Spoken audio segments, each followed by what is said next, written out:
And hello everybody. That green screen's okay. Alright. Hello everybody and welcome to another stream. Today is Thursday. And Thursday is North Korea Day. Kerbal North Korea, which is our hard mode, career mode. And we are going to be continuing the efforts of the glorious leader to make his space program the ultimate space program. So let's head into the game and see what the glorious leader is up to today. So we are going to load up and see where we are at. Alright. So we, in 126 days, we've got the Eve flyby probe. Duna to Kerbin. That's our return of our Duna craft. So that's up there, and that's kind of the effort that's going on at the moment. So let's have a look. Now, I'm using 1.22. I'm not using 1.3 yet. I also have a bunch of mods on here for informational purposes. Oh, I spelled that wrong. There we go. So in chat there is all the mods that I am currently using for this, and it's really the mods for informational purposes and for making things look pretty. This is the actual Kerbin. There are no part changes, there are no actual game changer mods, so everything works as it should be. Now we still got to update the tracking station. You can almost do that. We've got to update research and development is okay. The astronaut complex is okay. The launch pad is okay. The vehicle assembly building needs to be updated. The runway, of course, and the space plane hangar, which we really haven't used. The administration building, which we haven't really used at all, because we're not really running with the strategies. So we might actually later to actually get some more stuff. Now, if we update this, what will it do? If we update this, it will increase our power to 250, and it will give us unknown object tracking. That is asteroids and stuff like that. So once we do that, we'll be able to capture asteroids and stuff like that. Let's have a look at our science tree. What does our science tree look like? So we've got 616 science. Oh, so we can actually get another thing. And our science tree is almost filled out. We're doing pretty good. We're doing pretty good with this. We can get those. Can get some more landing gear, metamaterials. One of these. Okay, nuclear thing. I don't know if we need that. Landing gear, landing wheels for rovers. Ooh. Got smaller rover wheels. That's bigger ones. Propulsion, ion engines. Do we need that? No. So really, we've got big module Tempetrons, quadcouplers. I don't know if there's anything that we really need to get at the moment. I mean, we could get this plane stuff. Now if you get that, you might as well fill that out. Hey Jameson King! How's it going? We might as well fill these things out. Just for shits and giggles. Alright, but we definitely need more science. We fill out our tree completely. Alright, but let's have a look at what we've actually got. We've got the Explore Duna and Return from Duna. That's... We landed on Duna, so we just need a return. Now we've got Flyby of Minimus with 3 tourists. Land of Minimus with 2 tourists. So that's a pretty easy one to do. We can do that quickly. Basin stations. Return a sample samples. Okay, since we're going there, we might as well do that as well. Return a service sample from Minimus' slopes to Minimus Station. Might as well do that as well since we are going.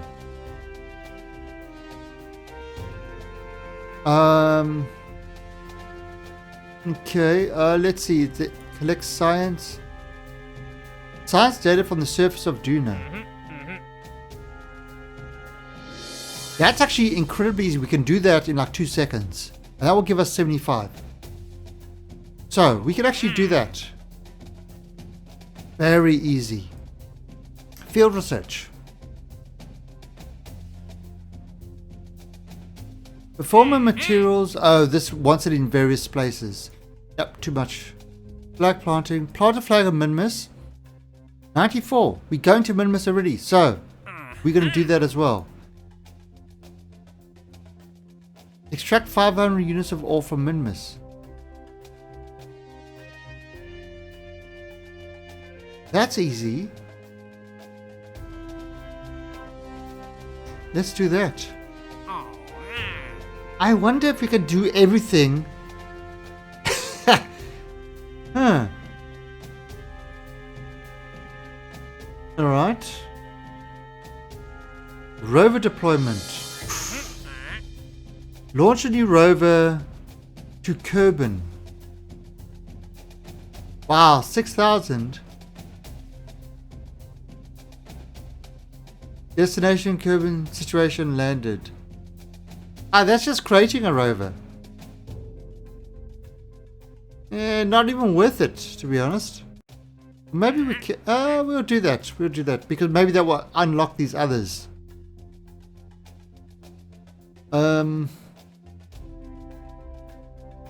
Right, we've got all the tourism stuff. Okay, so we've got quite a bit to do. We've got quite a bit to do to bring us in the cash. But the first thing we've got is there was collect science from Duna. Science from the surface of Duna. So what we're going to go is we are going to go to our Duna station, not our Duna lander, who's sitting all the way on Duna over there. And we're going to go visit him, and we're going to just transmit some science from there. And that should, in fact, complete that mission. It's literally that simple. Transmit or recover from the surface of Duna. So, can we do this? And if I do transmit. Done. See, it's green. Done. That simple. We level up this crew. Now we are waiting for these guys for the right time to make these guys return. I mean, it should be alright. Okay, so the next thing we've got to do is rover deployment. Launch a new rover on Kerbin. Alright, so that should be, again, a very simple task. So let's go back to the Space Center. And we see what we can do over there.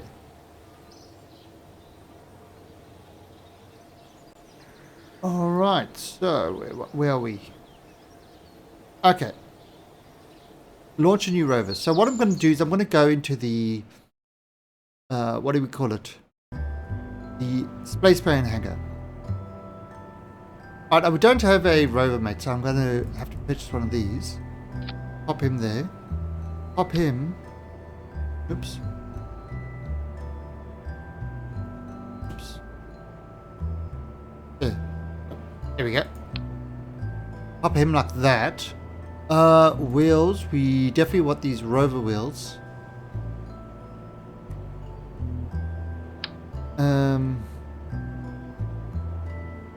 And I'm going to do like this.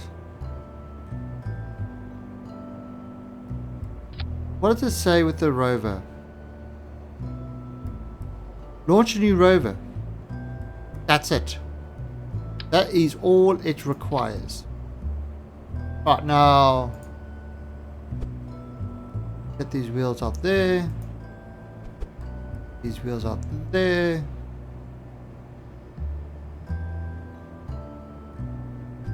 And maybe just push this there. And we push this one a bit there.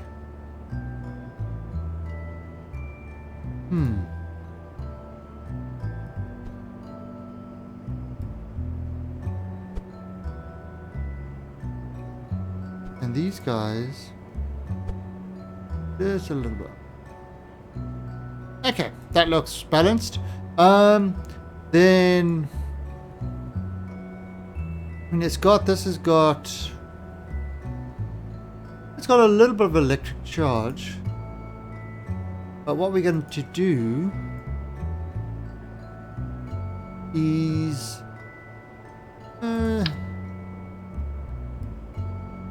let's give it a big battery. Give it a big battery. We give it an antenna. Antennas are cool. And we start the antenna deployed. And I'm just going to give it a small little solar panel. And boom, there's our rover now, scientific data. Let's give it a gravioli. Give it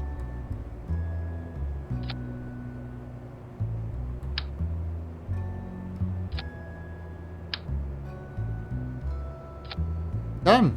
Alright, so that is a mini rover. Right, so there's our little rover. So, launch a new rover. Set vessel type to rover. Alright, so let's launch. And now this should hopefully give us the rover stats. Let's say if I go over here. Set rename vessel to rover. Accept. Situation landed. There you go. Look at that.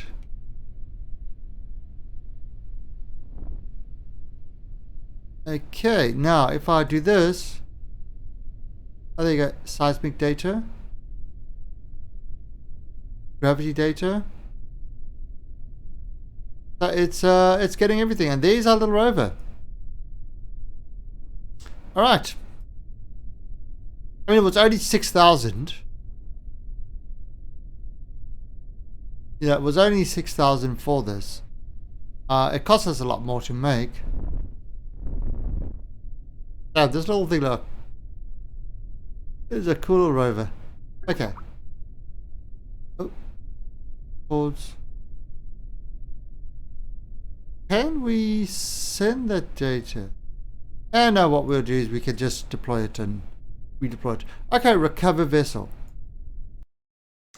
So that actually that was that mission. But what that does is that unlocks all the other rover missions. So now we might actually get other rover missions.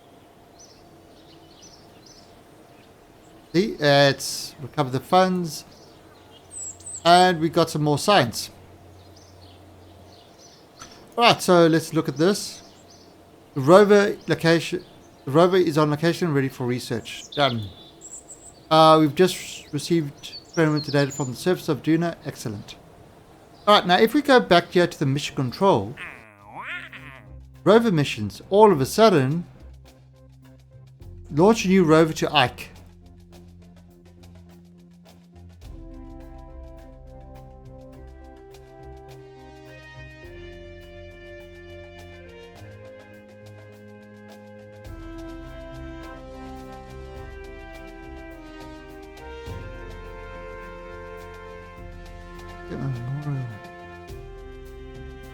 What the? That's completion 9,000. It's like, really? Really? You're gonna give me 9,000 for this?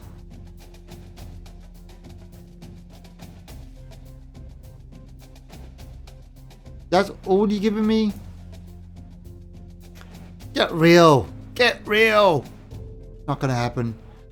Alright, so let's start doing the Minmus lander. Alright, so what we're going to do, there's a couple of things we've got to do with this mission. This is going to be like a long mission. Well, it's actually not a long mission. It's got a long list of things.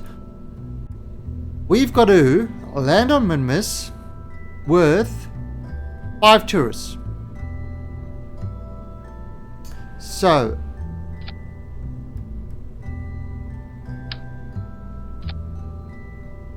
there we go. We landed on Minmus with 5 tourists. So 4 in there, 1 in there. We've got to you've only got to actually land with 2, but it says a flyby. So we're doing those at the same time. Then we've got to collect 500 units of ore from Minmus. We've got to plant a flag on Minmus. And we've got to return a surface sample from Minmus Slopes to Minmus Station. Oh, Minmus Slopes.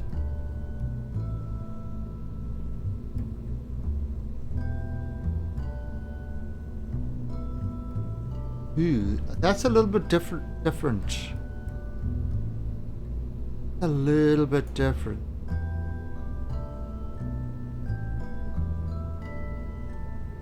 I suppose we could do it. Alright. So, we've got a lot to do in this crop.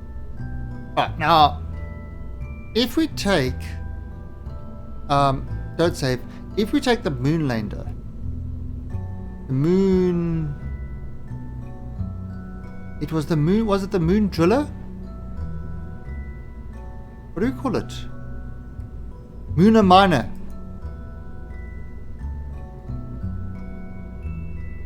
So this was the Mooner miner. And in fact, it kind of had almost all those things that we needed. Except for 1 or 2. Except for 1 or 2 small things. There's a lot of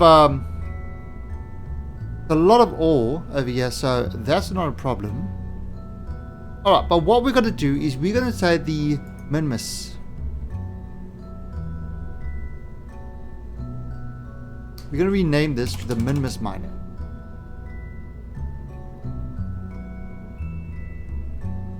So this almost does everything we needed to do. If I can land on the moon, Minmus is no issue at all. This will come back from Minmus without a problem. However, there are issues. The issues are this. We have got to dock with the other station. So, get rid of this parachute.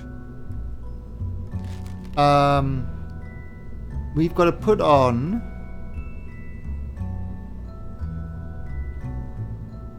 docking port. Haven't we got a cool... didn't we have that cool docking port? Oh, we didn't get it, did we? We didn't get the cool docking port. Alright, that's not a problem though. Alright, then we've got to put parachutes on this. So if I do that, alright, we still got that door open, which is fine. Now let's have a look.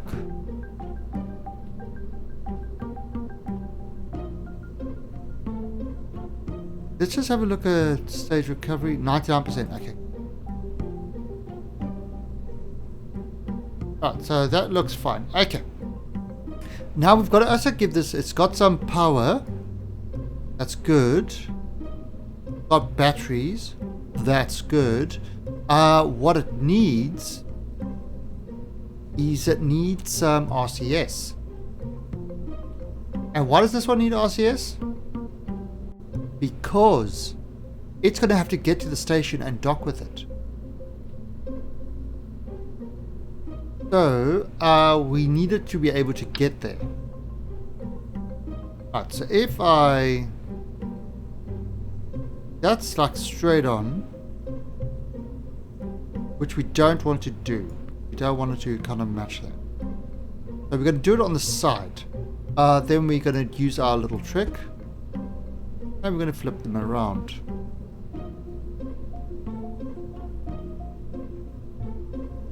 And then we are just going to just push this in. Now I made it to... Now look, this is the offset compared to the ground. If I press F again, it's the offset for the actual part. And that gives you a nice easy way to do it. So that's offset into that. So that's given us that. Now, if I look at the weight distribution of this, and let's use some of this fuel, that's going to go up. What I am going to do, I'm going to put more of these guys over there.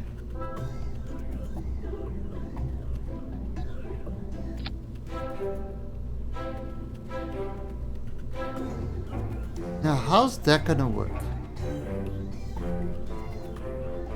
Now, let's pop this back up. How is that gonna fit together again? Are they touching? Okay, they're fine. They're fine. They're not touching. And these guys, we are going to lock them. We lock them. So it's not going to be using the fuel from there. It's going to be using with RCS. It's going to be using the fuel from those. When we get to the moon on our way back, we will unlock them.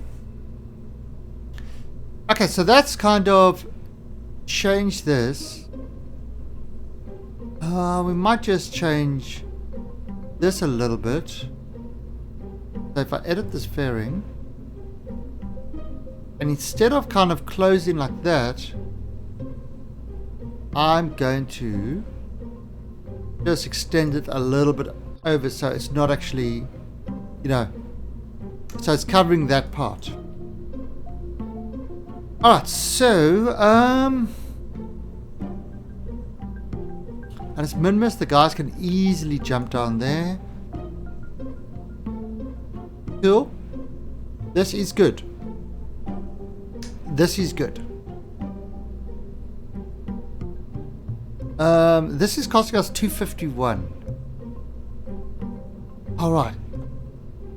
What is the cost? Alright, so let's see. Flyby of minimum 2 tourists, 214. Land of minimum with 2 tourists. So that's 480. About 480. Alright, and then there's the other stuff which just adds more. So we are good to go. Oh, you got okay, Jameson. Thanks for stopping by. So we are actually very good to go here.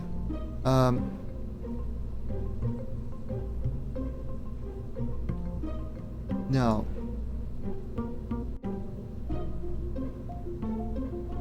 good. Those are good.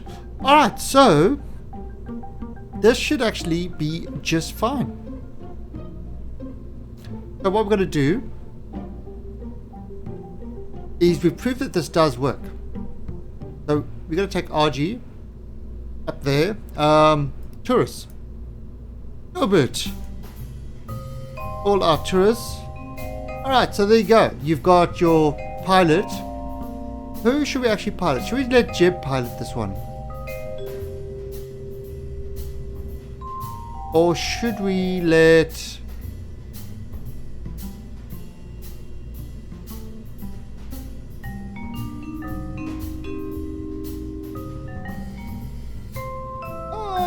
maybe Linlian?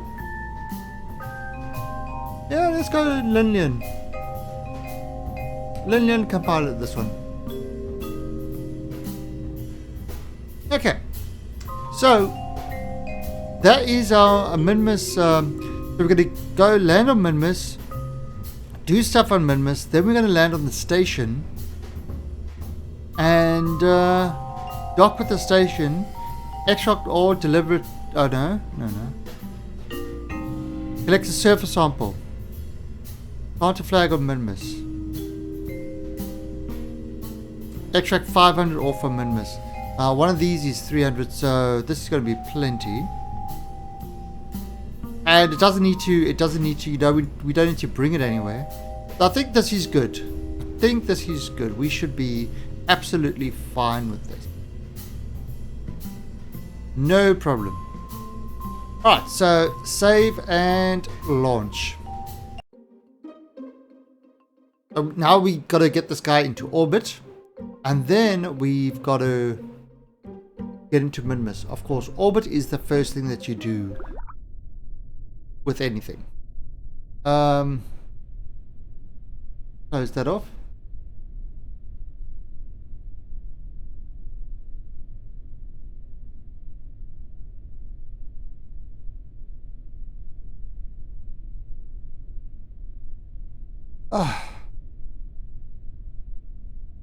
Alright, so I just I'm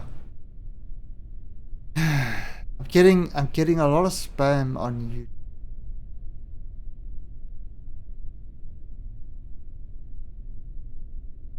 Yeah, it's like, you know, it's, what is it up with people? They put on your, so I archive all my stuff on YouTube. But what is with people that they'll go onto a YouTube video and they'll say, oh, this is great. Check out my video. And basically, you know, YouTube automatically marks it as spam because they're trying to drive thing. And now I just got one now that, oh, this is great. I make videos too. Come check my Patreon. It's like, what is wrong with people?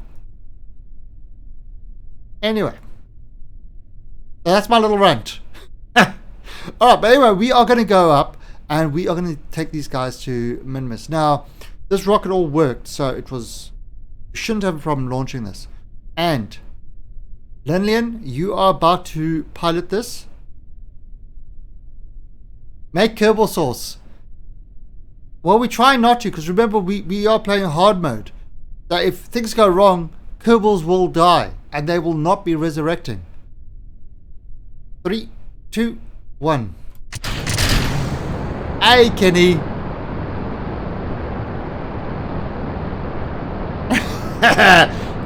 Really, Kenny? Really? You actually have a list? And do the turn. How are you, Mr. Kenny Lee? Everybody in chat type in ! Kill Kenny. Kenny wanted to be noticed when he came into chat.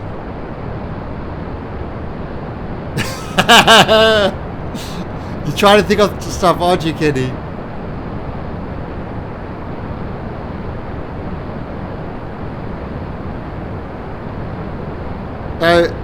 You're Kenny. You're just catching the early stream before you go to work.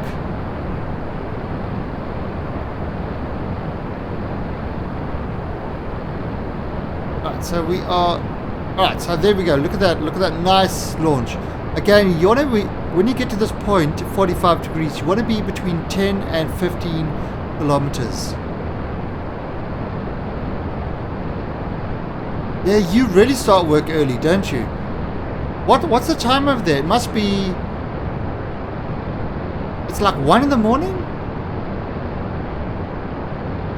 Hey, Nicholas. You finally got a KSP and you're off to a miserable. Nicholas, do not worry about it. 2:30 in the morning. So you start. So what? You start work at like 3 in the morning? That is terrible. Alright.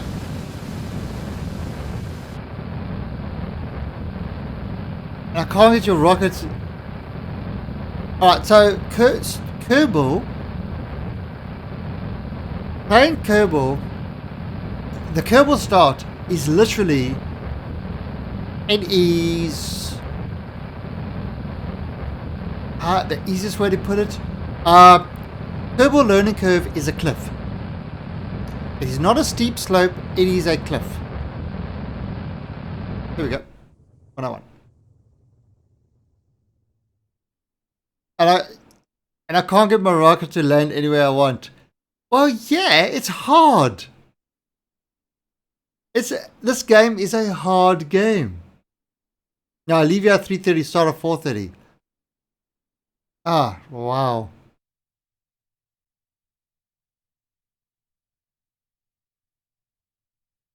Well, I have you know, my work starts at 4 a.m.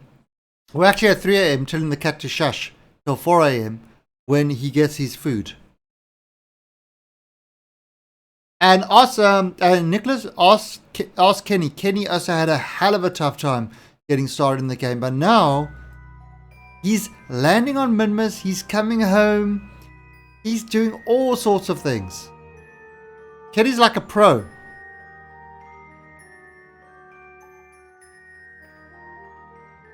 Right, so we are in space. Let's get rid of this thing. That.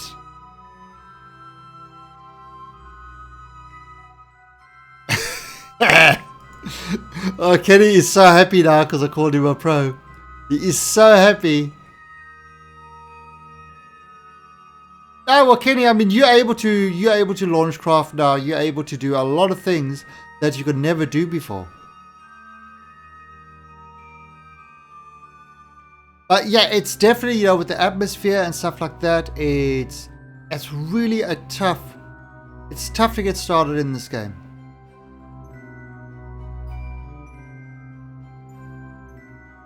Actually, this was a 675. Alright, so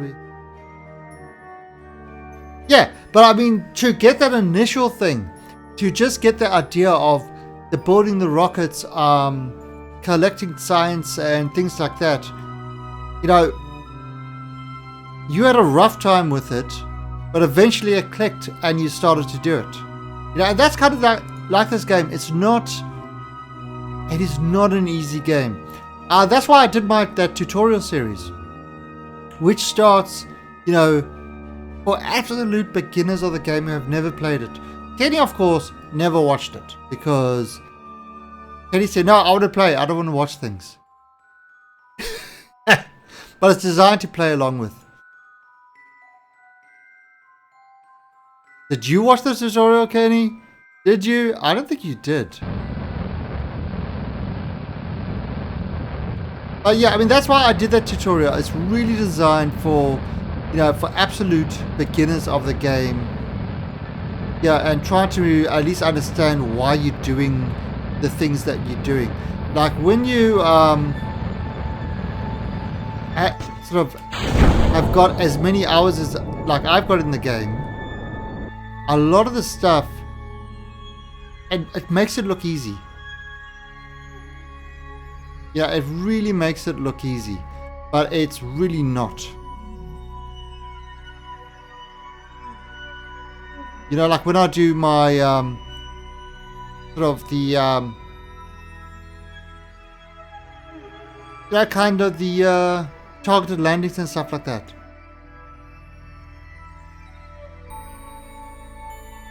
And stuff like that. It just, you know, it does make it.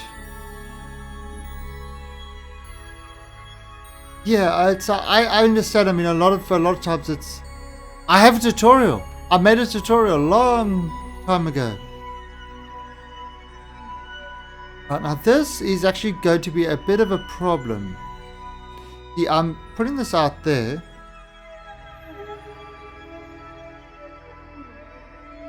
Yeah, Nicholas. It's really I mean, it's kind of it's a stream where I'm helping explain to people how things work and stuff like that. But it's that's not going to be good.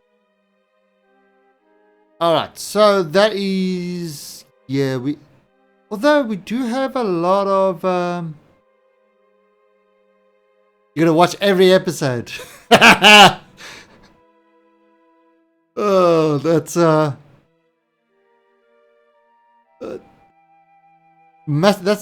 a bit that's a bit of a masochist there. Watching every episode. But yeah, I mean it's I try to keep the the episodes and stuff like that. I try to keep the sort of the targeting aim for what it needs to be and stuff like that. Oh, your docu missions make it look too easy. Hey, that's the thing. It's kind of when you watch people playing Kerbal who have streamed it, usually they've been streaming for a long time. So it does actually, it really does actually make it look very, not easy, but it's, it makes it look a lot easier than it actually is. Now, if I do like that, but now that is getting the connection, but it's a pretty bad connection. However, that will get us the encounter. Now, normally this would cost me 860. Right, this would normally cost about 860 to do this encounter if you do it properly. If I look at my Delta V chart and I look there, 930, I'm using a bunch extra simply because I am going kind of up there. So because I am, encountering up there at that slope, because I want to get there quickly, I'm using a bunch extra. Usually, ideally, I would do it when it comes around over there and it's on the same plane. But this craft was meant to go to the moon. So I've actually got a ton more Delta V than I actually need. So that's good. Alright, so this is going to be... So what we're going to do is we're going to do that. And then...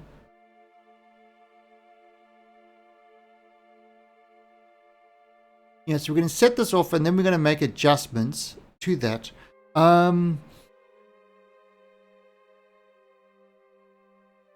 We move it onto this point. And we're good to go.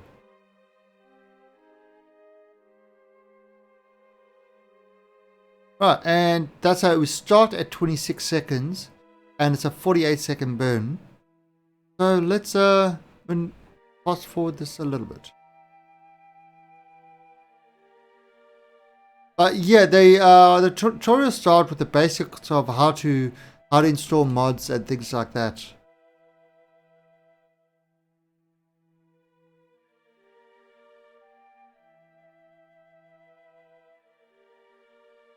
And it's all based on stock, mostly stock. The Magman.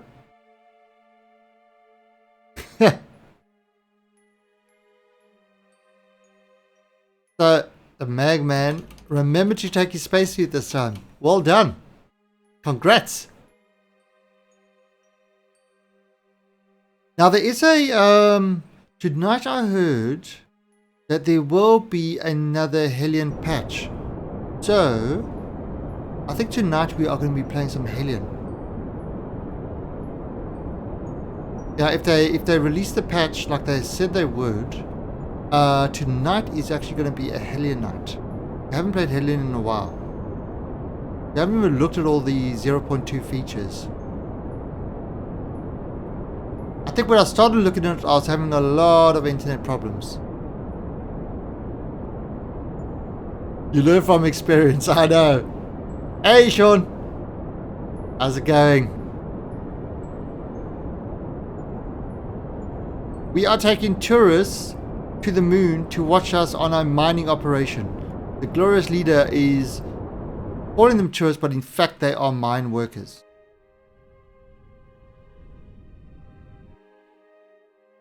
In fact, what's actually happened is they are his political opponents that he is sending to the Minmus to mine ore for him. Oh shit! Too much. Alright. Although that should be alright. Okay, so now over here, this is going to be in 2 minutes time. So we're going to focus on... We're going to make the adjustment to get this a little bit better. Why do they have to put the spacebar so close to the M key? Well, the spacebar is close to the X, C, V, B, and N, M greater than, or smaller than, greater than sign. So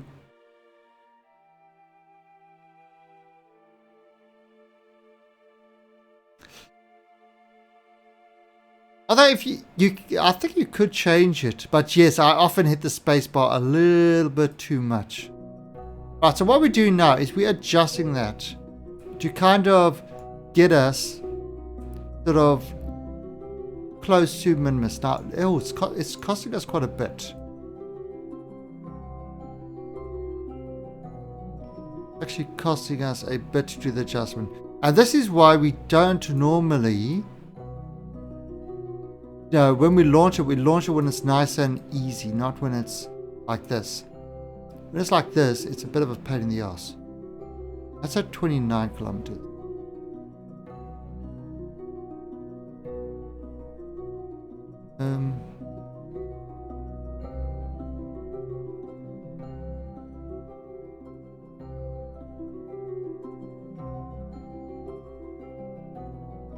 Hey, hip hop.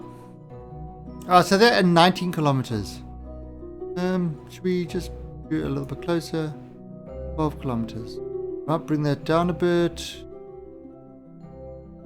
14 kilometers. Perfect. Alright, so that's what we're going to do. We're going to adjust this.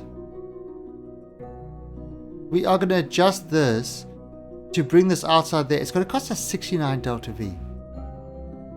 That's a bit. But like I said, this thing was meant to land on the moon. We have got lots of delta V to spare.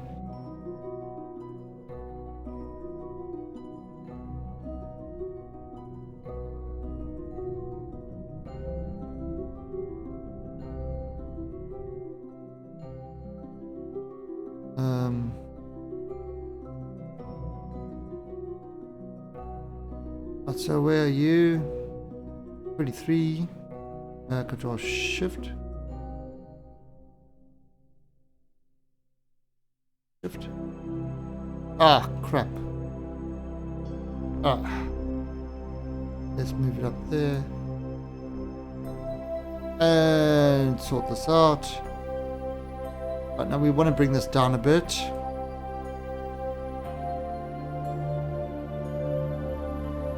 And in a bit.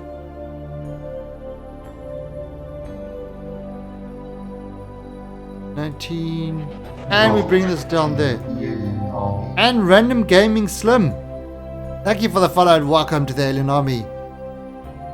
where you can see the glorious leader doing glorious things, like sending his political opponents to the moon to the Minmus to mine for him, because he heard that Minmus is made out of mint ice cream.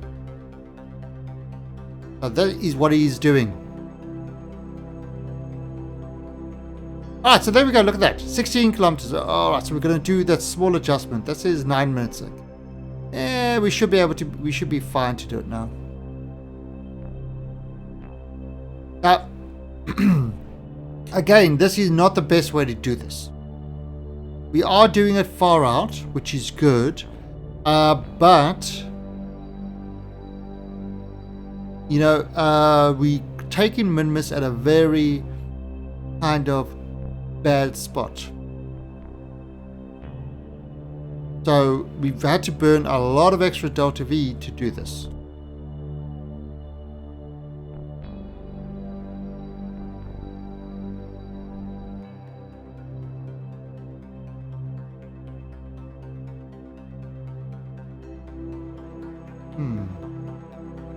We'll do it like that actually. What if I do it like this? Okay, which H? I put on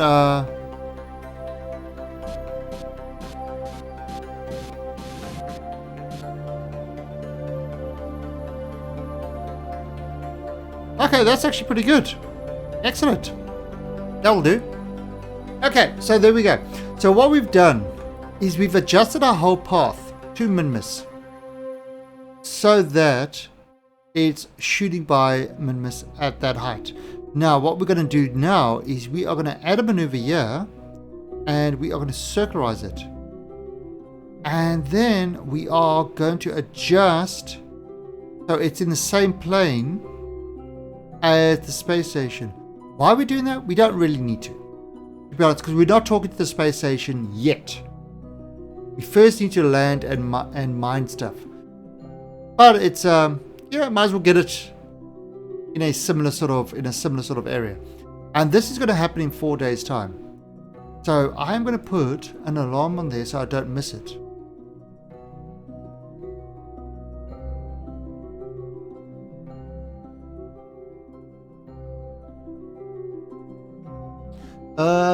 Sorry, did I miss something?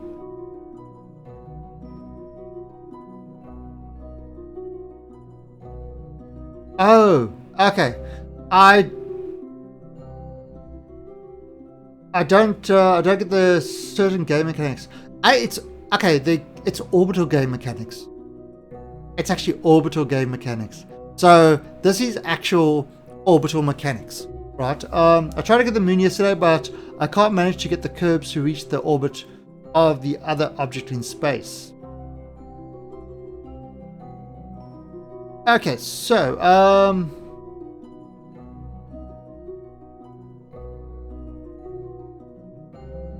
it's all about burning for the moon at the right time. Yep. Do you think it's such a good idea staying there outline? I mean, the American.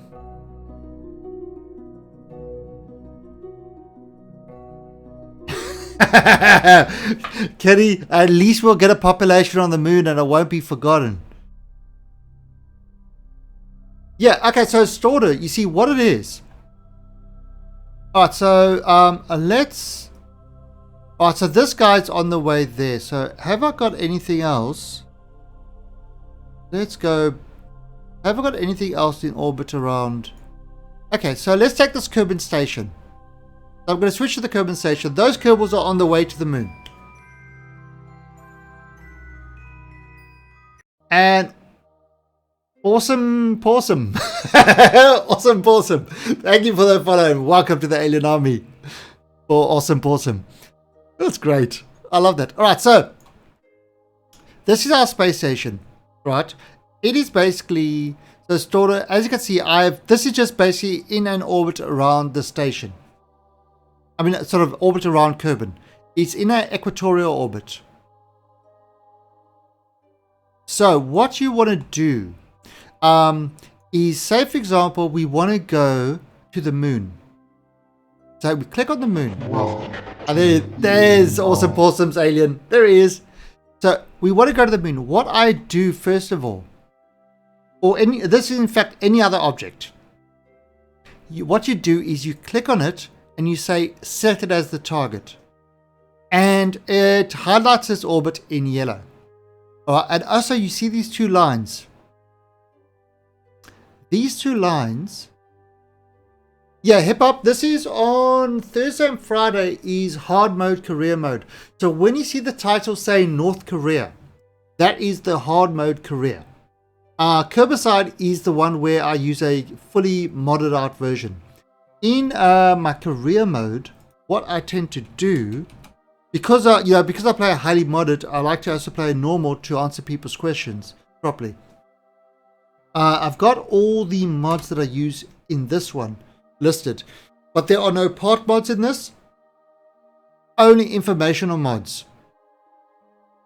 So we've got things like we've got all the contract packs. We've got a whole bunch of contract packs which just give us extra contracts. We've got Kerbal Engineer, we've got Precise Maneuver, Kerbal Alarm Clock, things like that, but they don't add extra parts to the game. They just kind of make it better without having you're still using all the stock parts basically.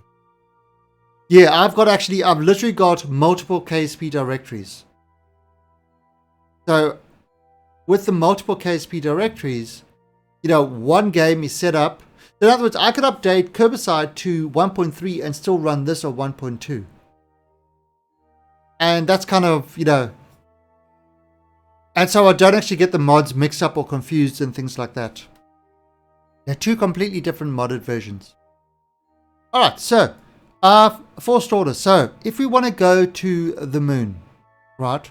Now, the moon is actually very similar. The orbit is very close. If you look there, if I highlight the moon to my blue orbit over there, it's actually very, very close. The orbit is there's not much inclination difference. The moon is actually at an equatorial orbit. So that makes it very easy to do. But min-miss, thing about min-miss is not. So this makes it a much harder place to get to. And that's where these lines are very important. So let's go back to the moon quickly. And what we do with the moon is, alright, the darker part of the line is where it's just been. The lighter part is where it's going. So the orbital path goes around like that. So we want to go there. So we're going to predict. We're going to say, alright, if we're going to go there, and we launch from here, we probably going to meet up with the moon over there.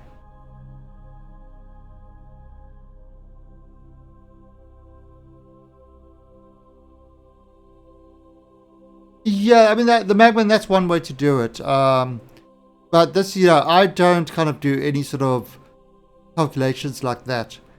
I really look at these lines to see that is that is where the orbits cross. But I look at this and I say, okay, this is probably going to be over here by the time we get to the moon. The moon's going to move around.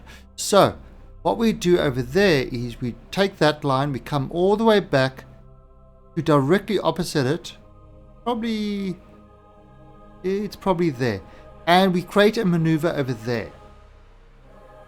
And then we pull prograde. And as you can see, the thing is stretching out. Stretching out, and there you go, you got the encounter. You've got the encounter at 873 kilometers. Now, that was just because I was able to predict it properly.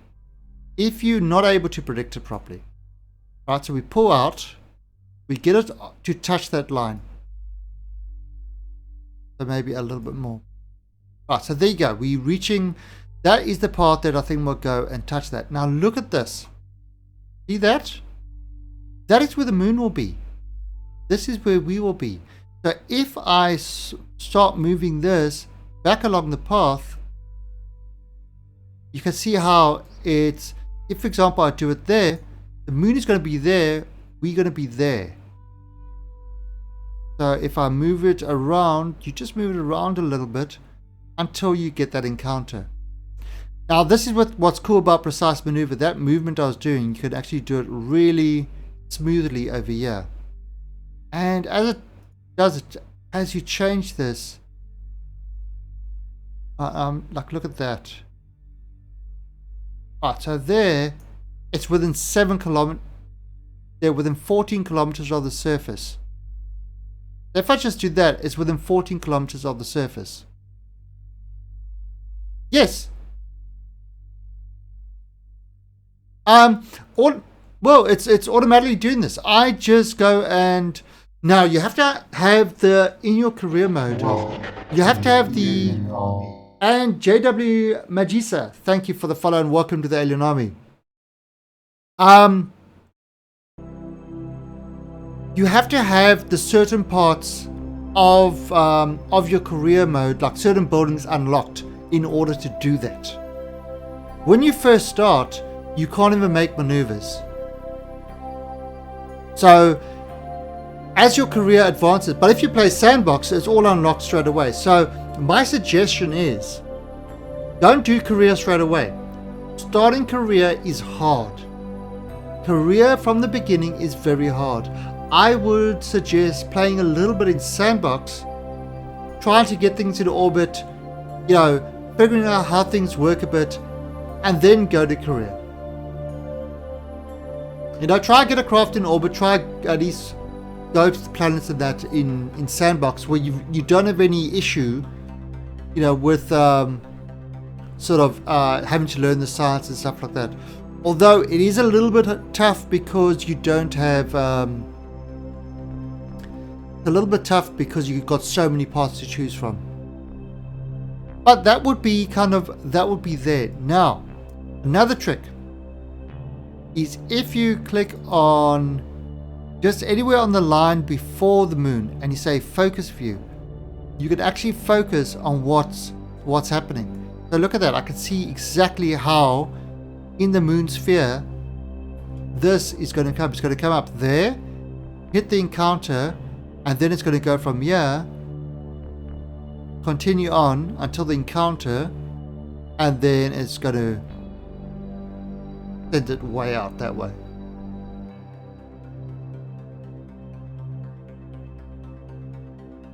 You know, and it's and that's, you know, that's kind of one way to do it. So that's the moon.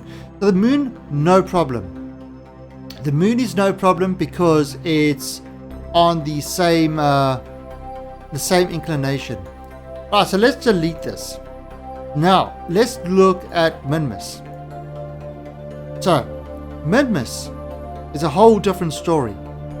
Minmus is at that big inclination. So if I do the prediction and I say, alright, Minmus, let's see, it's probably going to meet it up over there. Right? But I'll focus back. Oops. So Minmus is probably going to meet up with it over there. And again, we just add a maneuver anywhere ahead of it and we push this out. Oops, too much. Let's just slow this down. Alright.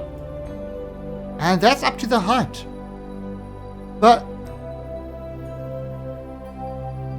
where's my little encounter blocks? What's going on? Now, this is keeping to that same area, that same inclination. Minmus is way up there.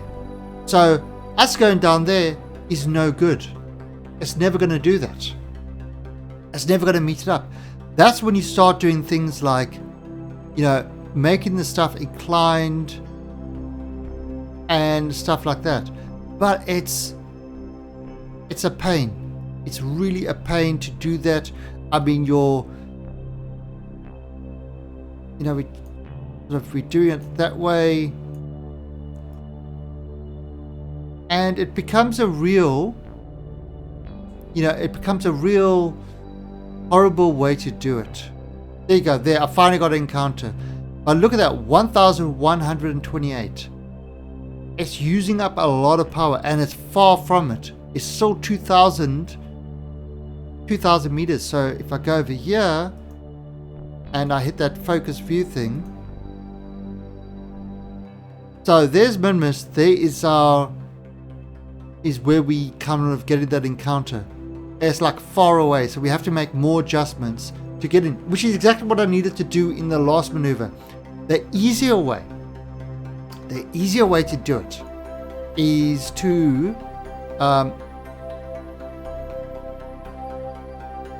let's set this back down. The easiest way to do it, delete this, is to say, okay, it's over there.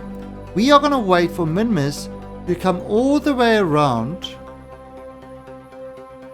We're going to wait for Minmus to come all the way around till it's on this line, which is on the same inclination as, or crosses. That's where the line crosses. As as our satellite. So we're going to add a maneuver there. We're going to push it out on that. And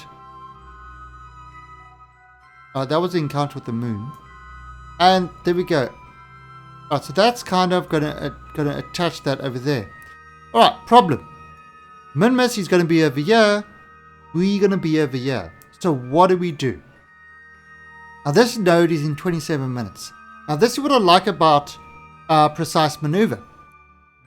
You can press plus, this plus here, and that is +1 orbit. So look at that there. It says 26 minutes, +1 orbit, 59 minutes, +1 hour. And basically, and look what's happening over here. As I'm hitting the plus key, Minmus is moving around. Alright, that encounter is the moon, which we're going to ignore. And look at that, Minmus is moving around. So, still plussing.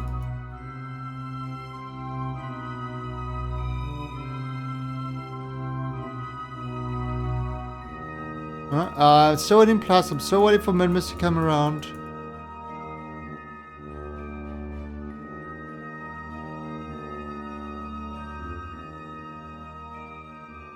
And boom, there we go. So, if I wait 12 days, 5 hours, we will have a really nice encounter, and it's only costing us 908 Delta V. So instead of 1100, this is costing us 908 Delta V. If I focus the view on there and look how close the encounter is, if I actually wait one more. So, I mean, that's within 42 kilometers. And we can make a small adjustment, of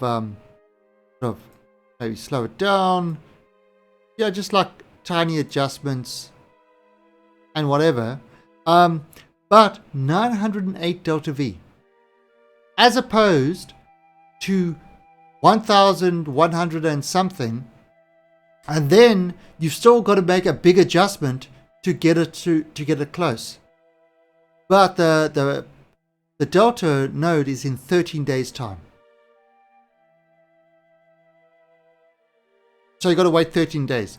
The other alternative that you've got is to change. The other alternative you have is to change your orbit. So if I add a maneuver here and I change my orbit to kind of, to, let's see.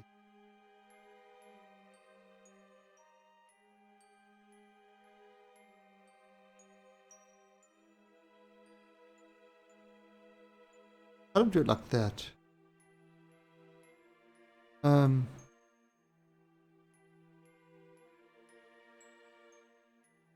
That's about right.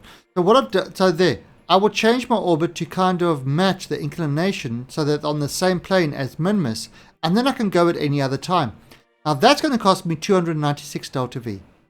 If I do that, right, it will come around there in 23 minutes. We change that orbit. And then I could say, look at this and say, okay, it's probably going to be over there. But because I'm at the right inclination, we are going to add a maneuver over there. And we will come around.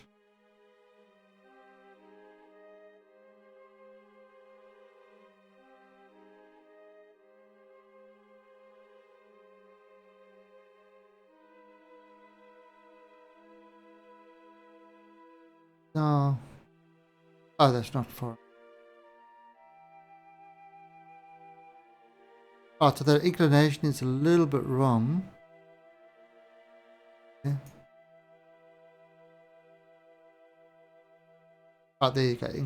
Right now. And you know, we kind of make the adjustment there. Bring it around there. Right, and there it's got the encounter.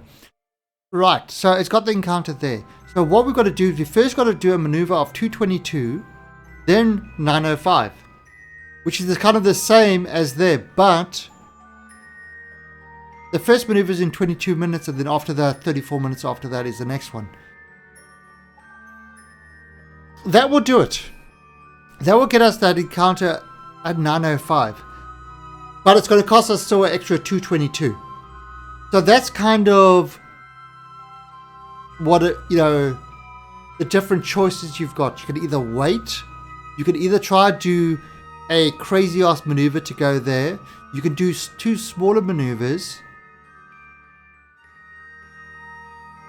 And that will give you that will still be 1,122. But it's kind of, you broke it up into two easier to manage maneuvers. And that's actually what's really good about precise maneuver, is you can plan this sort of thing out. It makes it very, very nice, very easy to plan that sort of thing out. And in fact, if you look at my Kerbicide, I had 3 or 4 maneuvers planned out, to get me stuff that was costing me 4,500 delta V.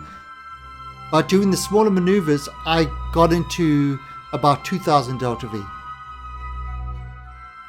So, there's a whole art in doing the maneuver things. Now, if we look over here, okay, so let me remove these. So if we look over here, to change, add a maneuver, to change the inclination. Alright, over there is, what do we have? 222 delta V. That's going to cost us 222 delta V to change it. Yeah, Arcane Barrage, it's definitely a great mod. It doesn't do the stuff for you. That's the whole thing. You have to do the stuff. It just gives you a much better tools to do it. You still need to know what you want to do.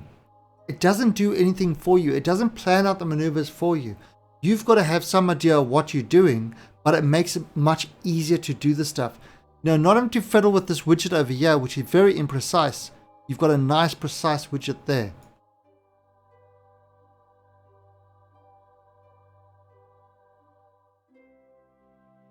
Alright, so look at that. That's 222.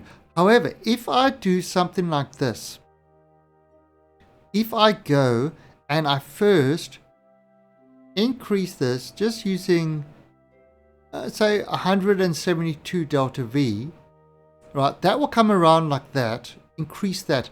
Now, as I'm higher over there, and now if I change this maneuver, to kind of be there, that second maneuver is costing me 174 instead of 222, and it's doing the same sort of inclination change. So what this is telling me is that the higher you go, that plane change is cheaper. So if we kind of go onto maneuver 1 and sort of increase this out, maneuver 2, delete that. So we go to maneuver 1, we increase this out to kind of up here, and we add a maneuver here, and we do that same sort of plane change that, you know, to get this into to make it match up with the min-miss. Alright, so look up there. Alright, so there we go. So look how much maneuver 2, 30 delta V. At this height, to do the, you know, to change that inclination, only costs us 30 delta V. Down there was 222 delta V. Up here, 30 delta V, because it's a much higher, it's higher. So the gravity is not, to do the, if you do major changes of inclination in that, you want to do it as high as possible, not as low as possible. The lower you do it, the more it's going to cost you. The higher you do it, the less it's going to cost. And that's kind of, and that's also why when we do maneuvers to get to planets, we want to do the change to adjust towards the planet as far away as possible, because that small, like that centimeter, a centimeter change equates to like a few 100 kilometer changes, sometimes thousands of kilometer changes, 1 centimeter. So it's kind of, when I go to other planets, what I always do is I get the encounter to the planet, and then I make a small adjustment very far out to get it to where I want it to be on the planet.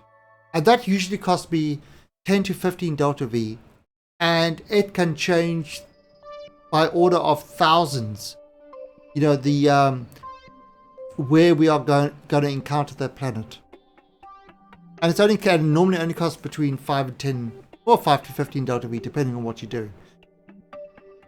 Really small changes, the far out go. And it's the same as this. You do that inclination change far out, 30 delta V as opposed to 222 delta V. Now that's a pretty in-depth look at what, you know, at maneuvers, but it should give you an idea of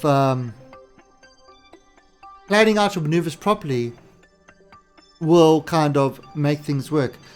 You know, if we, like, for example, if we go and we just say, all right, there's min-miss, let's go for it, and we add a maneuver and we go straight at min-miss, whoops, and we go straight at min-miss, by the time it gets there, by the time we get there, min-miss is going to be over there because it's moved ahead. So we could actually move us to try catch up with it,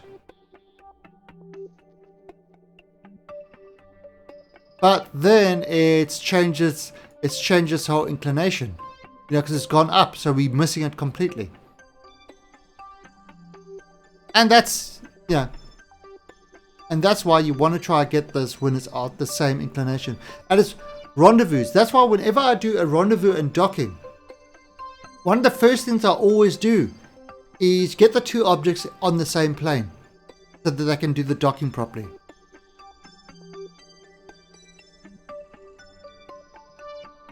And that's the story.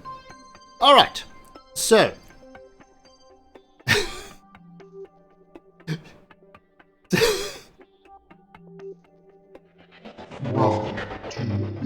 no, Supreme Ship Bugger.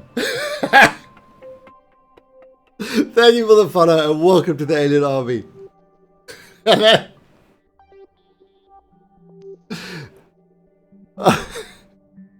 Thank you, Shrimp Supreme. There you go. Alright, sort of, does that kind of give you an idea of what to look for when you know, why you're missing the moon and things like that? Or why you're missing any sort of objects that you're aiming for? I mean, does that... Cool.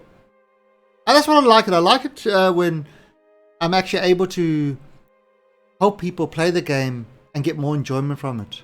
Yeah, definitely. And that's it. Always feel free to drop in and ask questions. I mean, that's... You know, that to me is the key thing with streaming. Welcome to the Alien Army. And Master X34, thank you for that follow and welcome to the Alien Army. I mean, to me, that is kind of the key thing with streaming, is that, and it's a major bonus of Twitch over YouTube, is that you can pop in here, you can ask the questions, and I can actually be explained to you real time. And if you don't understand anything, then let me know and I can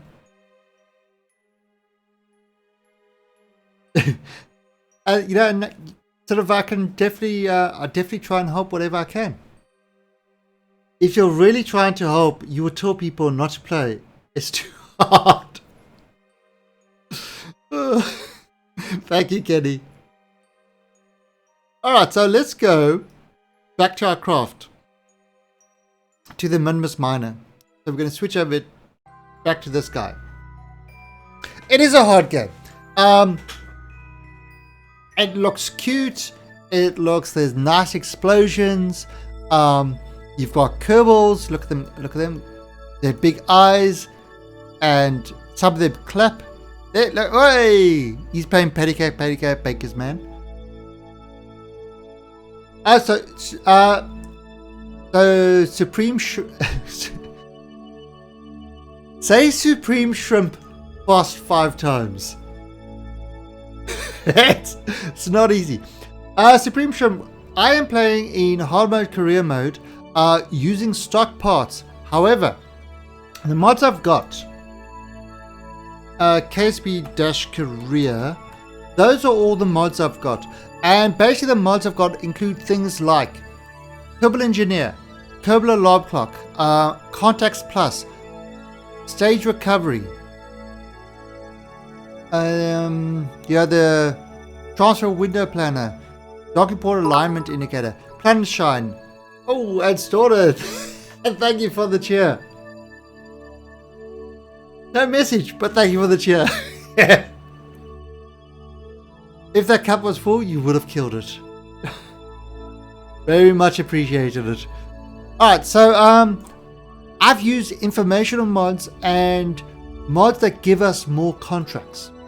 There are no extra part mods in this. Will my heat shield be destroyed if I plunge straight from an orbit close to the moon into Kerbin? Yes. Yes. It would probably be destroyed and your ship would probably get blown to bits. Or it won't be able to slow down in time. What you want to do is, usually what I do, if I haven't got the feel, right, I will try to get myself into try skim it at about 50 kilometers from the surface. So what that will do is that will skim into the atmosphere, and it will use the atmosphere to slow it down. You might need to do a couple of orbits, but eventually you will fall into the atmosphere and land. Every time you go around, your apoapsis drops, and I do that often. In fact, I do that more than I should. Now, another key, when you're doing something like that, leave your engine attached. Your engine makes a great heat shield. The engine actually makes an awesome heat shield. So, and most of the time you can get away without a heat shield if you've got your engine attached. Obviously the engine is not as good as a heat shield, and it adds a lot more weight to your craft, which causes it to not slow down as fast. But while you're doing those slow down braking maneuvers, the engine works. And we'll probably do that when we return from Minmus. We will do that sort of low orbit plunge thing. Anyway, so this guy is on the way to Minmus. So let's this thing go 4 days time.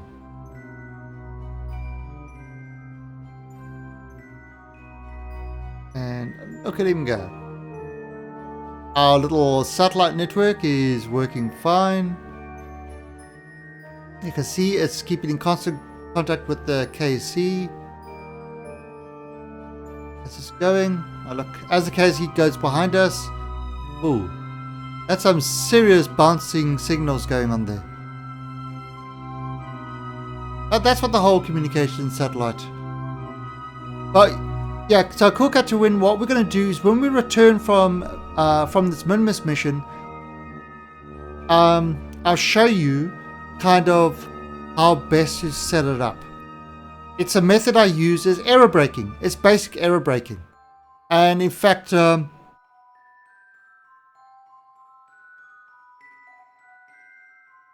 it's something that is used. It's used in space programs all the time. You know, to slow these satellites down and stuff like that. When they go to Jupiter and the Saturn and all that, you just get a little bit lower, so you tip the atmosphere, just to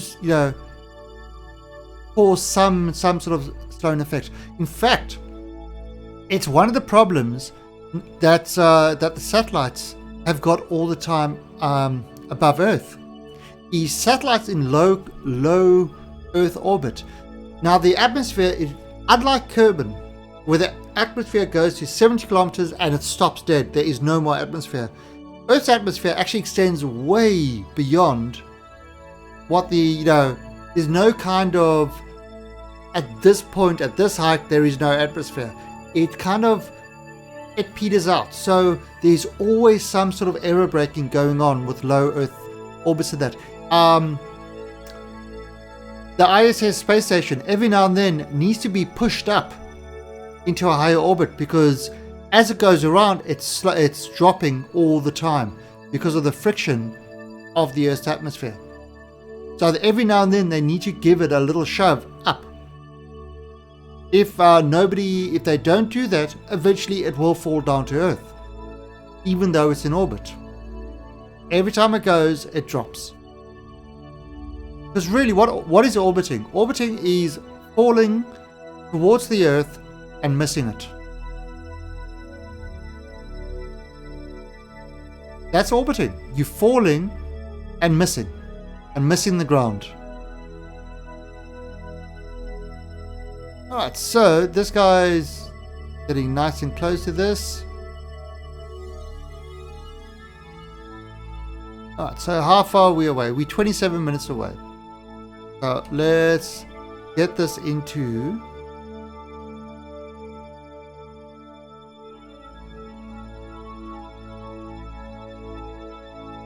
I want to get this onto that maneuver point, which should actually be... There he is. Should actually be the retrograde point.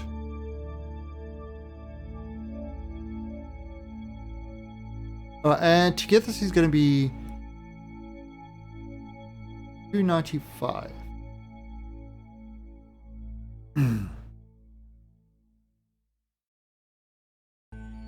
Okay, so I'll move it on to that point there. Alright, so we're going nice and close. Our burn time is 5 seconds before. I wanted to ask, now that I got a sub button, I'm allowed one Twitch emote. What kind should I do? Like a hype one?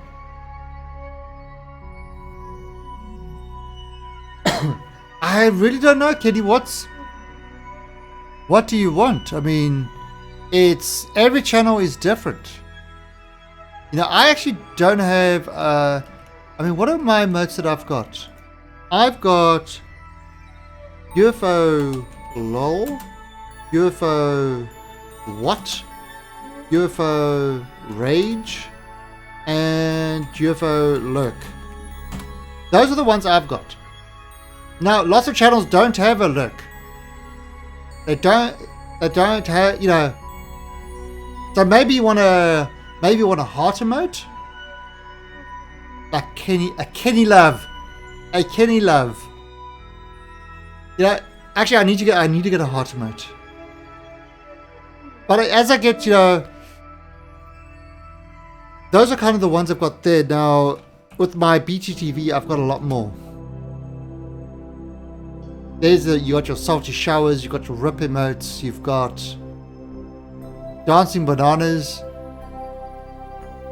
got your winds, so the wind, got your floating UFOs.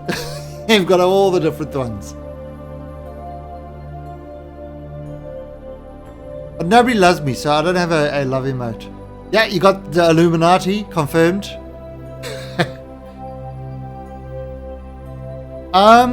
I don't know. I need to check.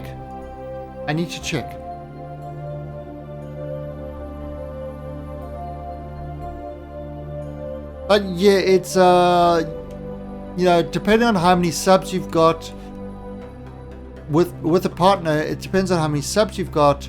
That's kind of how you kind of sub points. Let's call it sub points. That's how many emotes you can have. And the points are calculated via different means and stuff like that. Now the affiliates, I believe, are only one emote. That's it.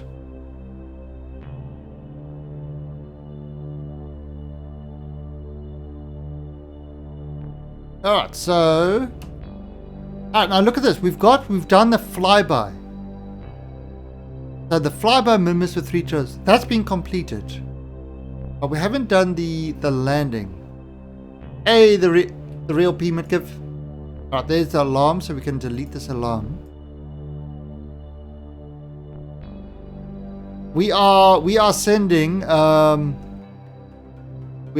miners to Minmus. They think they're tourists though. But the Glorious Leader has decided that he's going to send his political opponents to Minmus to collect some of that lovely Minmus ice cream that is there. Now we're using the same miner that we did with the moon one, so we've got plenty of Delta V in this one. And at 5 seconds.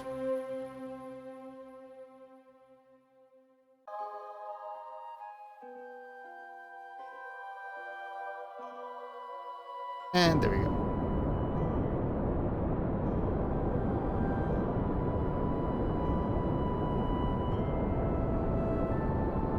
And we are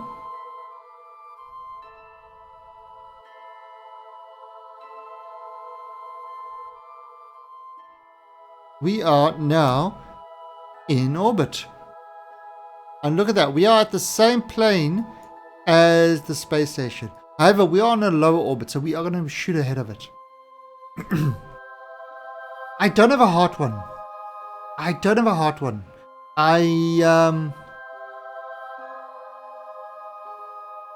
Now, yeah, Kenny, see, I don't know what I can discuss and what I can't discuss. There's a whole NDA with partners and stuff like that. I'm not sure how the affiliate program works, but there's so I'm just giving kind of the public known information.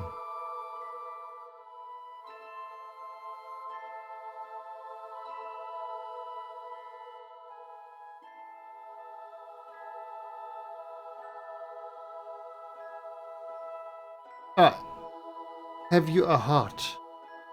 I don't know what other. I've got a bunch of. I had the person do a bunch of emotes for me. But an alien heart would be good. Let's see.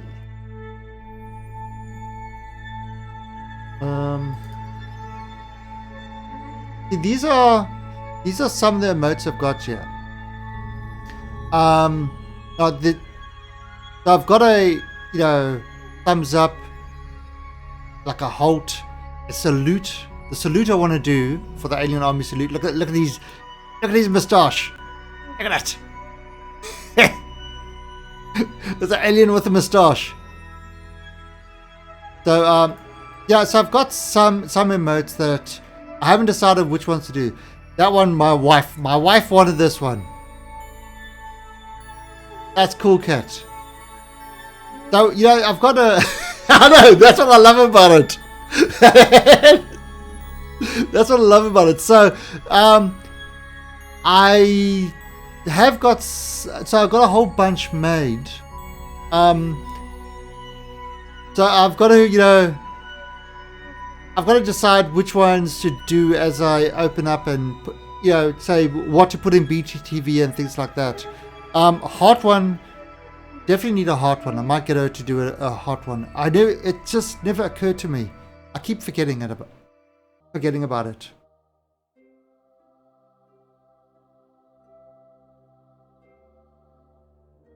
All right. So, let's see. All right. So we are in orbit of this. Do I? Oh yes. Yes, I do. Exclamation point YouTube. Yeah, so what I do with my YouTube channel is when I first started streaming, I was streaming to both YouTube Live and Twitch at the same time. But, you know, there you go. But then as things changed, you know, as you get partnered and stuff like that, there are certain restrictions. So I can't stream live on both, but I can 24 hours later. I can archive everything to YouTube. No, I don't have a fidget spinner, and I've never even seen a fidget spinner.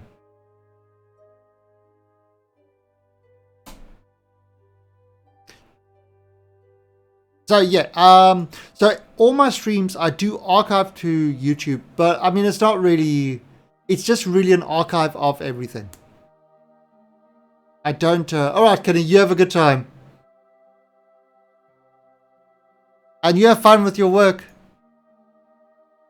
Alright, so what we're going to do is we now over here, we've got to decide of where we're going to land. We've got to get ore, and we've got to land near the slopes. I believe these are slopes, so we've got to find some ore. So what we're going to do is we have got this thing, which was the resource scanner. And so if we look over here, if we go onto the Decimus Miner, I need to go onto the planet itself. There you go. Double click on the planet, on the center of the planet. Now the planet is focused. And these buttons change. So let me just take that away. Take the contract thing. Now the buttons changed as I clicked on that. And we can look at the minimus resources. So if I click on that, that will make that stable. I click on the ore resource. And this tells me where all the ore is located on minimus. Because we've got that scanner up there. Obviously we want to have... I like that. Obviously, we want to have a place that has got the most ore, because then it means we spend the least amount of time there. Alright, so 70% is nothing. 60%. So at 60%, this is where the ore locations are. Okay, so now that's not near the slopes. That's not near the slopes. I don't know what that is. But I obviously want to try to keep something in this plane. So let's see what happens when we get this into the light. Just going to move this around a bit. And these are kind of all the places that have got ore.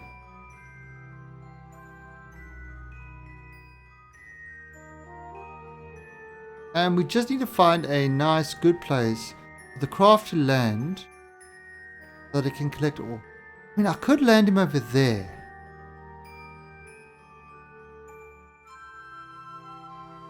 And it might... And maybe they have to do a hop somewhere. This... If I land there, I think that's slopes over there. I think this might be slopes. Actually, you know what I could do? Resource. Oh, I don't have the biome thing yet. I don't have the biome one. The biome it's over, it tells me Midlands. This is Midlands. So I'm looking over here. Let's see, can we get to lowlands, lower flats? There you see, slopes was over there. But let's see.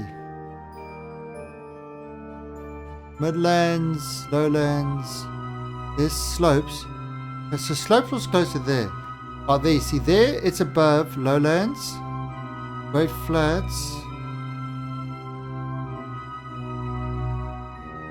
Slopes. Right, so it is picking up those things as being slopes. That's good.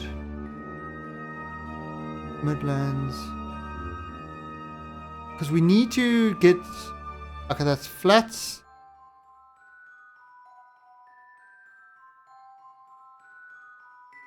Lowlands, lowlands. Highlands. I know the Highlander lives in the Highlands. Hey Sam. I have to catch some Pokemon.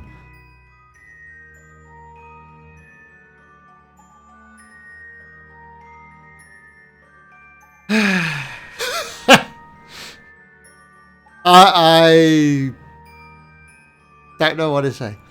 So I think if we stop over here, the slope should be there. So if we kind of... So I think this is what we're going to try. We're going to try land just over here.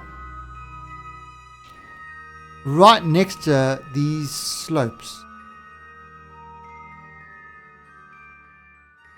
I think that's right. Is that right? Let's have a look. Where's this thing coming over?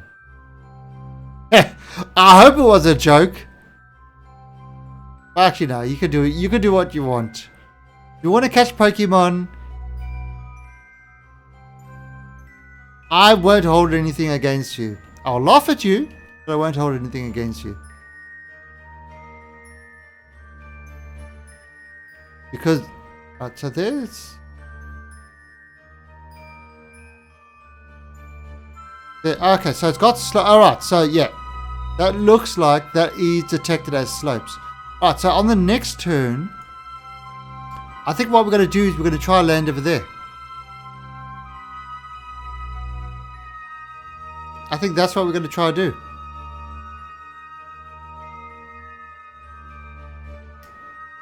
I think that is a good place to try land. At the top of that. Not on the slopes. Alright, so what we're going to do is this thing is at 16 kilometers high. So I want to try land over there. So I'm going to add a maneuver and I am going to slow myself right down. So I'm going to try drop straight down to it.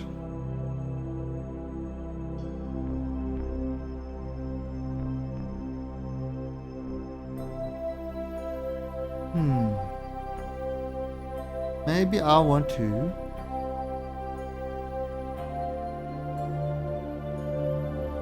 If I want to kind of drop over there.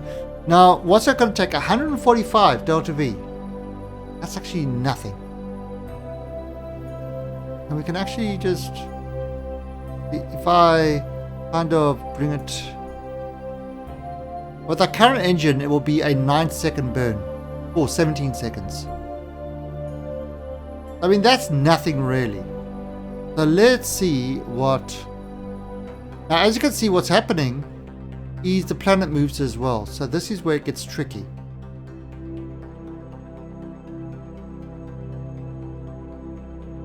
Two minutes away. I mean, we are aiming for something. Right, so I'm going to have to move this ahead like that. I'm trying to just, on that cliff, it looks like there's a little cliff edge there. Okay, so that is 3.56. Right, so get ourselves into position. And we get ourselves into position over there. on that maneuver.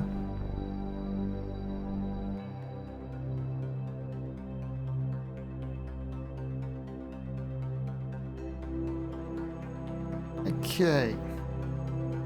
Now, there's no F5 for us because we are playing in hard mode. Okay. So in 2 minutes.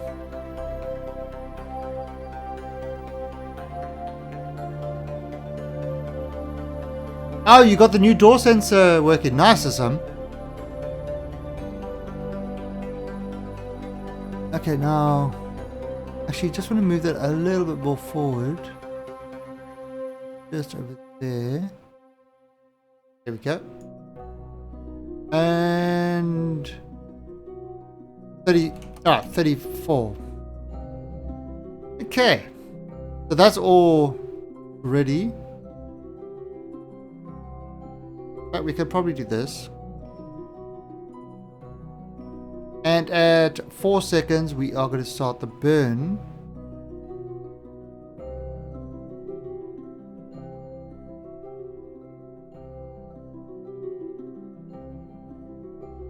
Close.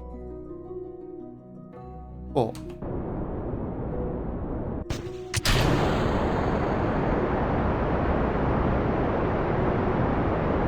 Right, so we're just keeping that on that target.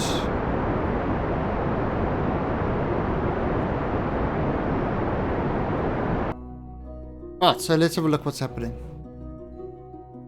Right, so there we go. We're going to be landing over there. Okay, so let's have a look.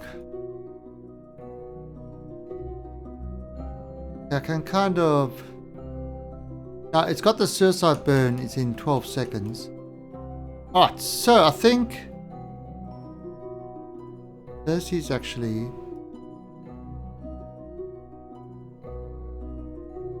landing pretty close to some slopes. So hopefully this should be alright. I mean, it is min-miss, so it does make landing a lot easier. But there would be hopefully considered slopes. Yeah, look at that. We're coming down straight above slopes. See, biome, we're above slopes now. Alright, so what I'm going to actually do...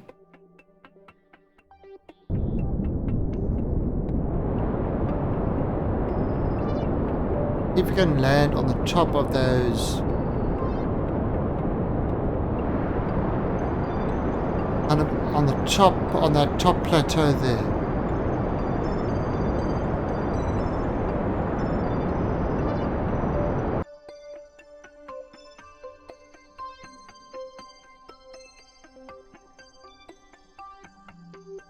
Oops.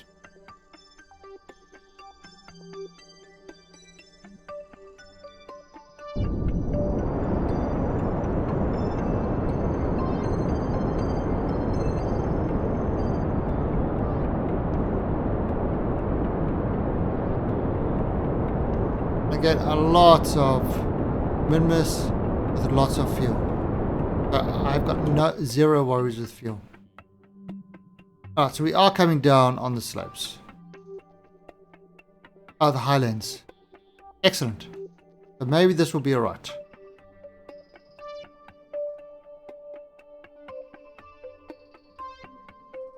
And...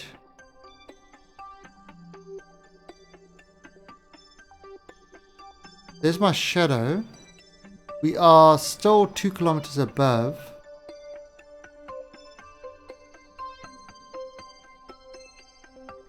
Now it says we're on the slopes.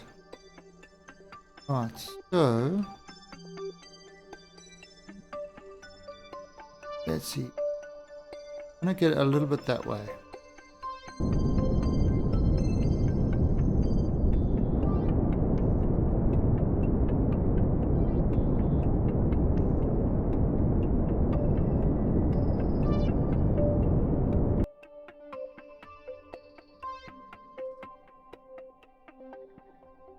Get a little bit that way.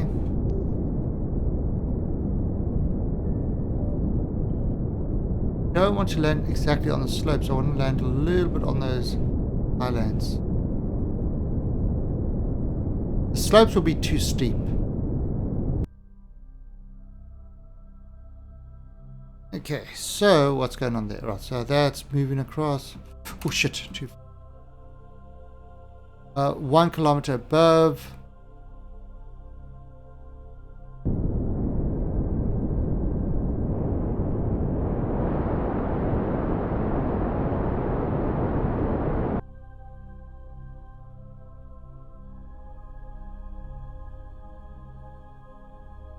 Right.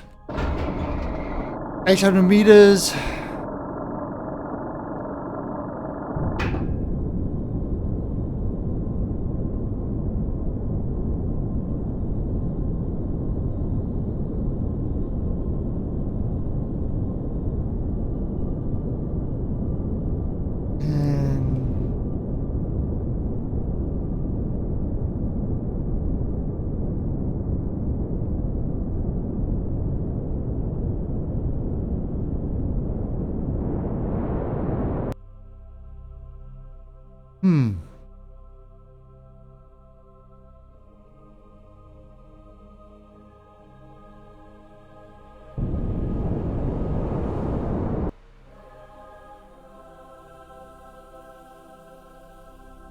Right, so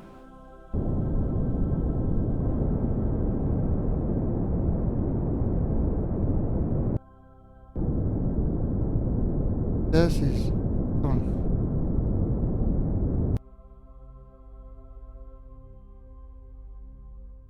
I'm gonna go this way.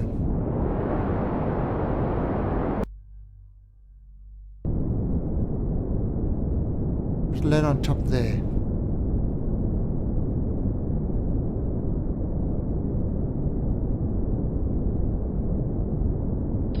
Ah! Ah! Wrong key.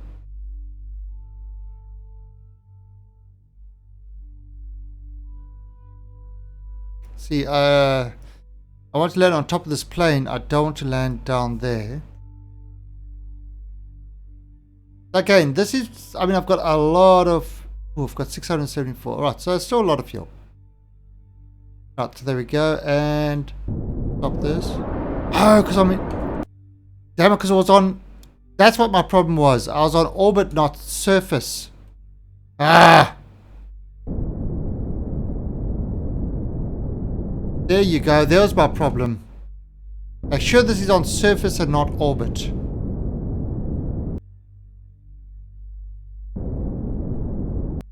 Right, so that's why it was kind of wasn't quite looking right for me.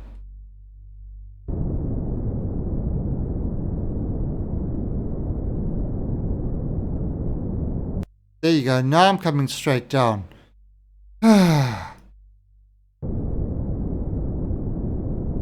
Yeah, that's a bit of a, you've always got to double check that. A lot of the time if you got something targeted, it will switch to targeted. Always got to get that right. Kind of one of those important things.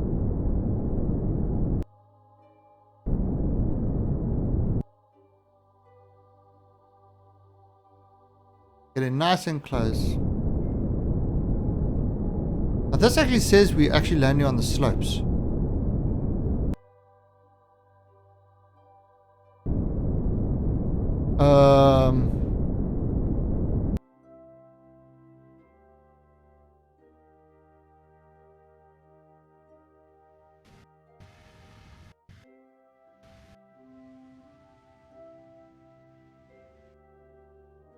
Okay. All right. Little thing. The rocks don't actually exist. They appear to be there, but they're not really there. So we've landed on the moon. Or at least on Minmus. So we're going to extend these. So we can get some power. Extend these. What a rocky landing. But we're actually on the slope, so this is perfect.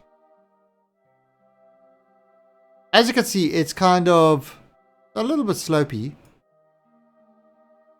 Now we can deploy the drills. Deploy the drills. Alright, actually, let's look at this. Run analysis.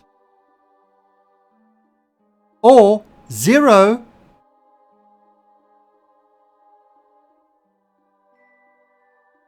Ah.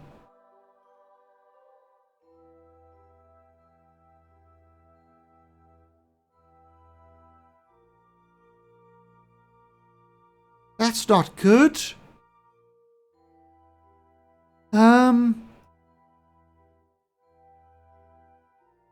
Let's see if this actually, if it's able to actually get anything.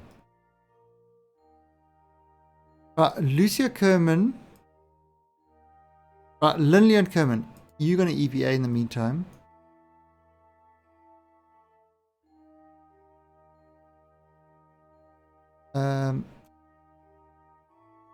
Okay, so let go. Move away from the. Oh. Slow down. There we go. Alright, so part of the thing was we landed on Kerbin. We've got to collect. We landed. Got to collect a surface sample. So EVA report. Surface sample. So we've got a surface sample. We've just got to plant a flag on Minmus.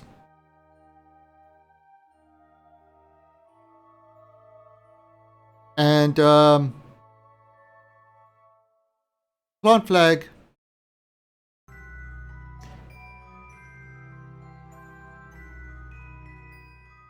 Right. The ice cream was a lie. We landed, but I now believe the glorious leader Tim Tal Ung was and Lexington. Thank you for the follow and welcome to the Alien Army. Right, so we landed, but now I believe the glorious leader Kim Tal Ung was telling Porky Pies about the ice cream, the free ice cream available here.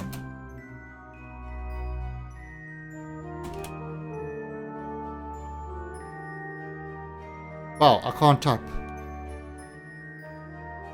Okay. Can't type.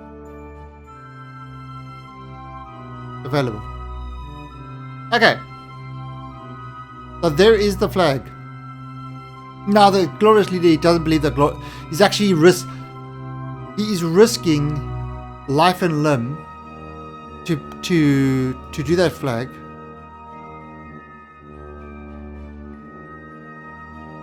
Somebody's actually going to have to go there. Ah, so he's done all this stuff. Right, so let's go back to the ship. It's a mighty big jump you got there. Part of the Olympics Kerbal jumping, Lilian was the champion. Of course, Lilian did a jump on Minmus while the rest of them did on Kerbal. But the glorious leader doesn't go for those sort of technicalities. The high jump is high. That's all the glorious leader cares about. Right, so start. Oh, start.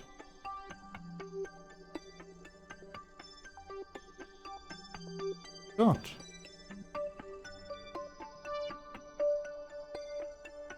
All right, not applicable. Nothing to harvest. All right. We have 630 delta V.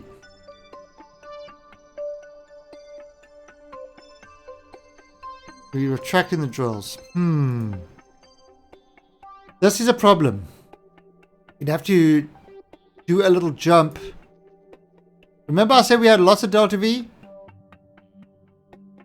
Got 630 left. Hopefully... crew report. Hopefully,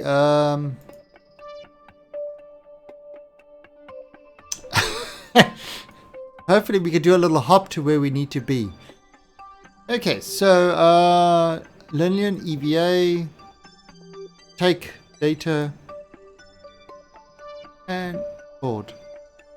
Alright, so, we're going to have to hop down over there, I think. So it's a little bit east. Holy crap!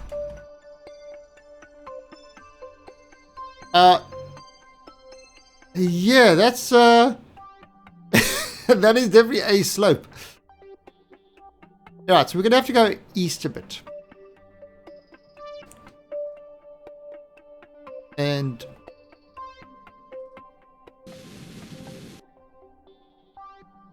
alright, so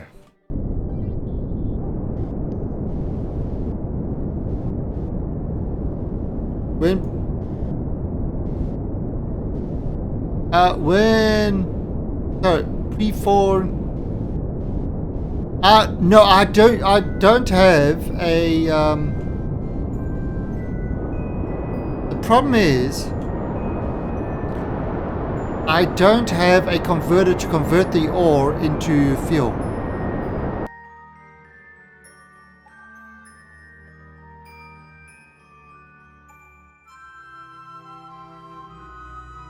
Now, let's see, can I? Yeah, I don't have a converter to convert the ore into fuel. So, but I mean, I've actually have got more fuel, a lot more fuel than I'm making out that I have.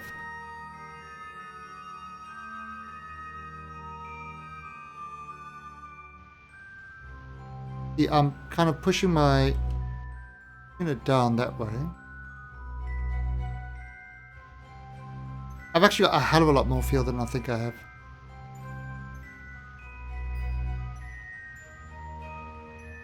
Now this is kind of, it's almost like a little bunny hop, really.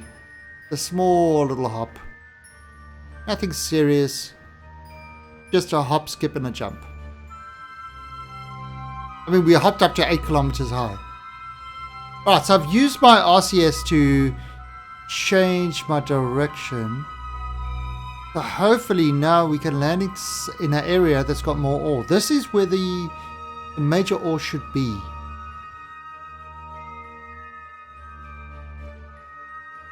Right. Now it's falling down. Okay. So. Right, now that is on surface.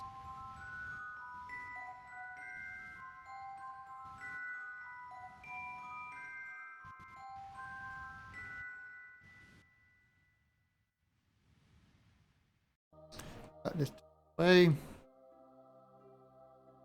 And where are we falling down? Right, we are 2 kilometers above. That looks relatively flat. Let's see our shadows above it.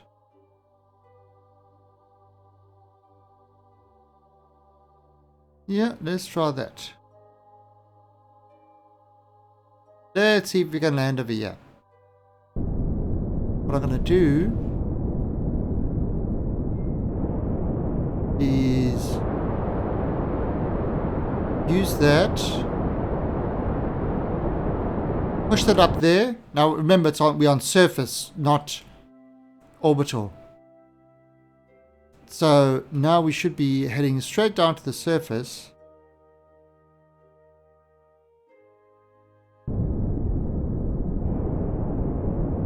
Just slowing ourselves down a bit.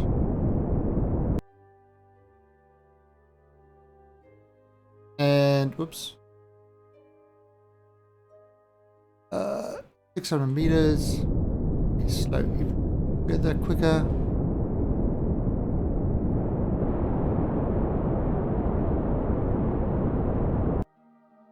Nine.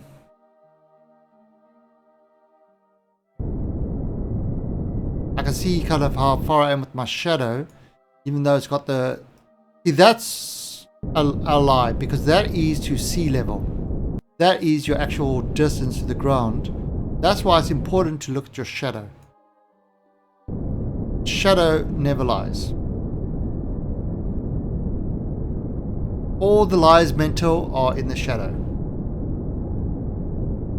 Isn't that the guy? Wasn't that the shadow? The superhero, the shadow? The old one? He sees the lies mental or something like that. B.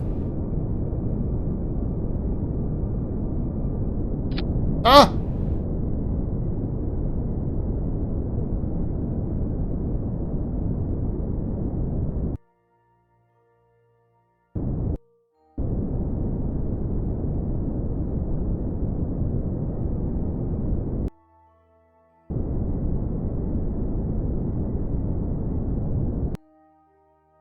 There we go.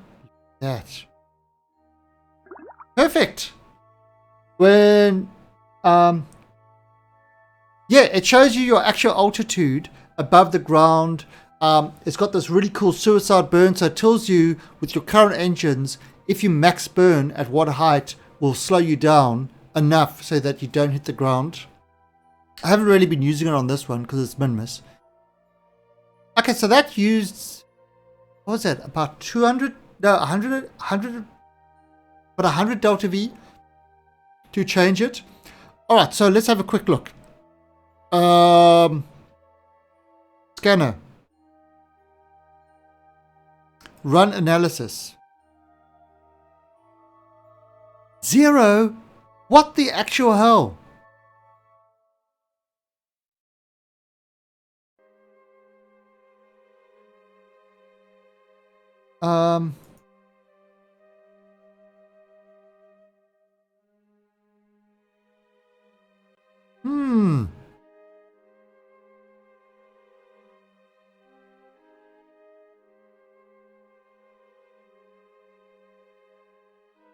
Take data. Oh.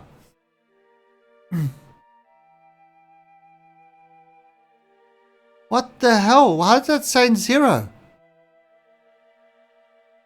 That makes no sense. We're right over here. According to the science data, there should be like in the 70% average. Take this away. 60%.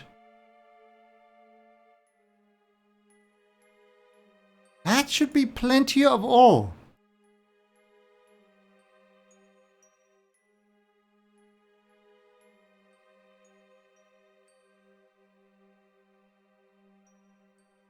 Why does it say 0? Urgh.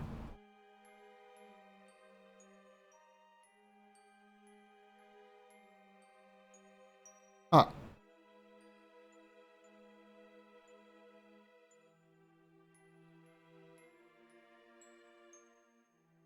That is pretty annoying. That is pretty annoying. Kim Tal is finding out the scientists fake the data. Damn. I think you might be right. I think you might be right. Alright, so I'm just fast forwarding this. Now, if this small patch is nothing, maybe it's time to move towards a bigger patch. Oh, it's going to use up a lot of fuel. But luckily, the We've actually got lots of fuel to spare.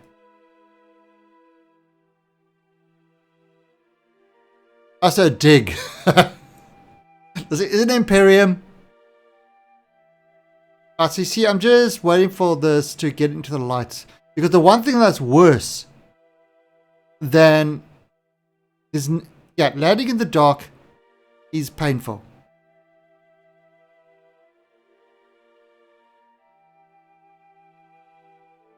Makes no sense.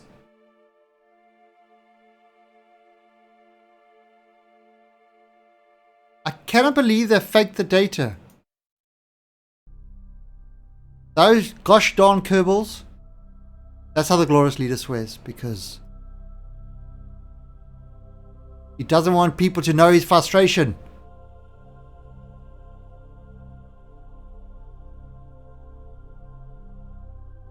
Oh, so we're just waiting for this part to get into the light. Can I make a recommendation of System Shock 2 for Friday night? Well, actually, God Hunter of Ghosts. What I actually... Alright, so we were playing Resident Evil.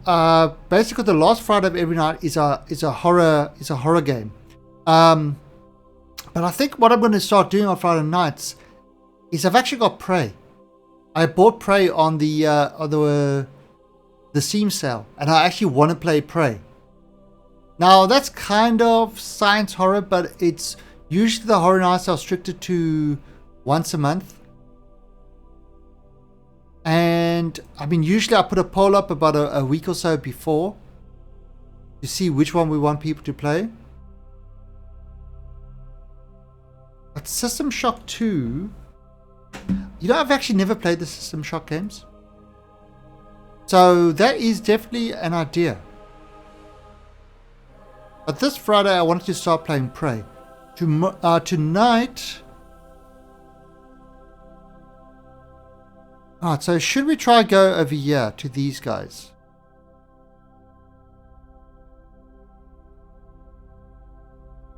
Alright, let's try go to this patch over here. So tonight, there's probably going to be a Hellion patch. And we're going to be playing some Hellion tonight. Alright, now... look at this. This has still got lots of fuel. So what I'm going to do is I'm going to right click here and I'm going to enable crossfeed. The 466.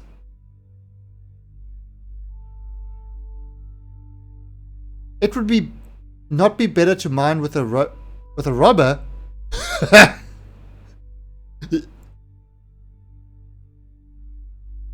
Yes, a robber is not a good thing to mine with.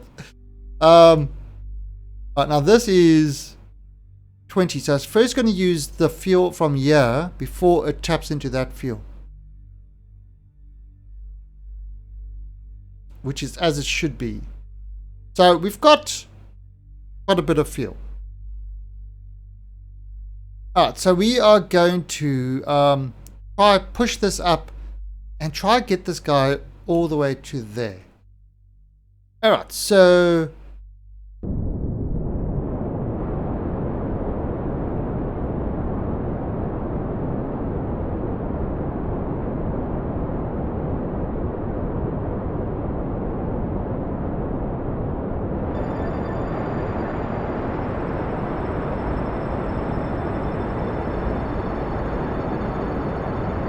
let's have a look.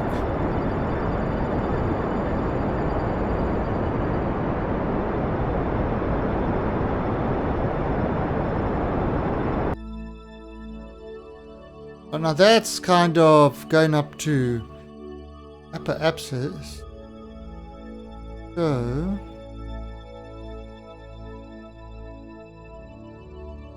get up there, and now I'm going to try to push it ahead.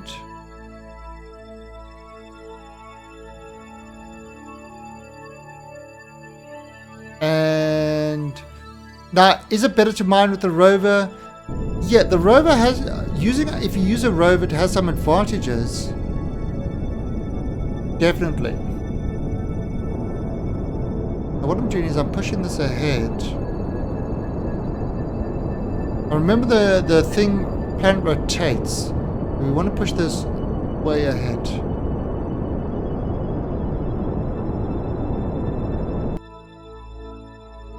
Okay. So that's kind of what's happened.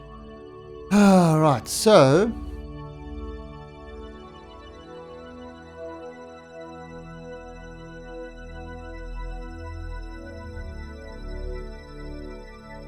Alright, so if we're above this. Yeah, what above the pink zone? Alright, so now I am going to slow myself right down. It's still 6 kilometers above.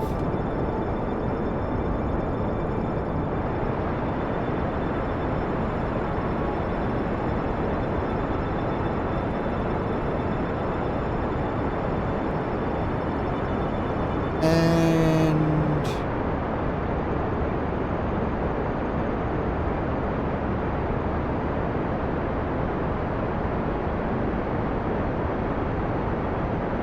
done. Alright, so what's happening is we are now falling straight down at 24, and hopefully this is going to have fuel. Now let's look at this. It hasn't used any of this fuel yet. It hasn't actually moved into this tank yet. It's still on this tank. Now the reason we can afford to take from this tank is because we're not on the moon. So all that extra power and stuff we needed on the moon is kind of not necessary. Right, and look at this. It says we're 8 kilometers above, but we're actually 3.5. So if you plan for 8 kilometers, you are going to be in a lot of trouble. And from the suicide burn, in 2 kilometers and 2.6 kilometers, we do a full burn, and that will slow us down enough to land. But of course, we're not going to do that.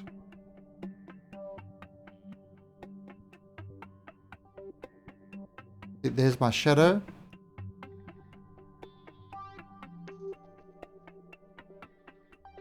And I'm going to... Welcome to the alien army. Go Rangers! Thank you for the follow and welcome to the alien army. You are now going to be our official cheerleader. Yeah, well that's what Cable Engineer tells you. I'm slowing myself down. I'm 800 meters above. 700 meters above. You can see what's kind of shadow.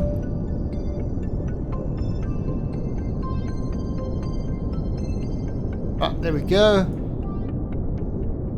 And I mean, Minmus, if you want to practice landings and stuff like that, Minmus is great because it's got such a low atmosphere, and it's not atmosphere, it's got such a low gravity that you can actually jump around it. In fact, your Kerbals can, using their RCS, can actually get themselves into orbit.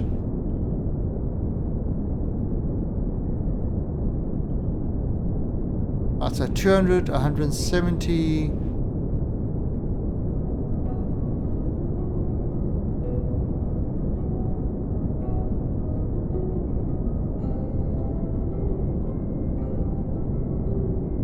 Now another trick is to kind of aim your camera at your bottom part so you can kind of get a better view. It's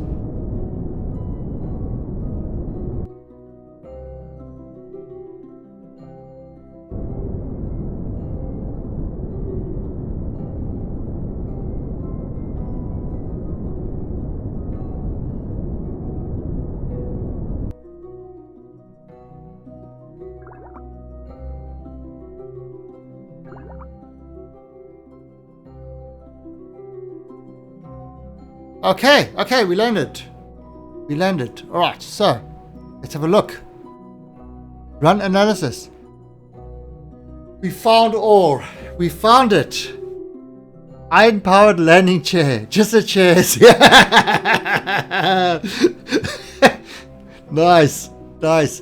But we found ore. Look at that. 3.61%. So we're going to extend. The ice cream was not a lie. Extend the solar panels. That will get us. Extend the radiators. Deploy the drill. Deploy the drill. So these and let's see. Yeah. Start surface harvester. Start. Look at them. Look at them go. The drills are heating up. So we've got the surface samples we've needed. Because we landed on the slopes first. Let's have a look here. Alright, so we plant flagged it. We've got that done. Collect a surface sample from Minmus slopes and return to Minmus station. So we've got to go to Minmus station. So surface sample is done.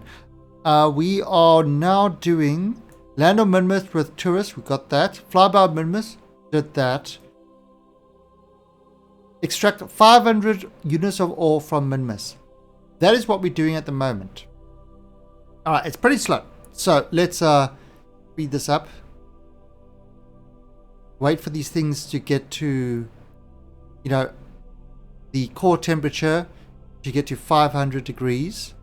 There you go, 100% thermal efficiency, 45% load. And we can see, now we just need to wait for this to get 500. Now, what it is it says acquire. It doesn't say we need to bring it back. How much? Oh, there's still fuel left in that.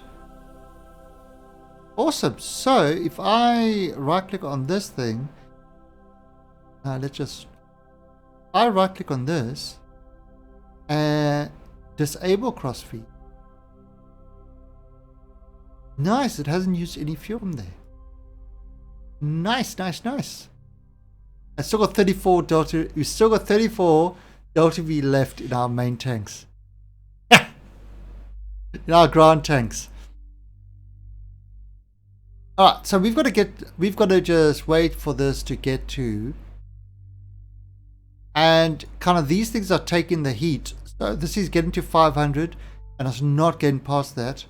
Now what I'm going to do as well, while I'm down here, you have extracted 25% of moving parts. Okay. Oh, it's telling me up there. Yeah, it's telling me up there. So if I move this,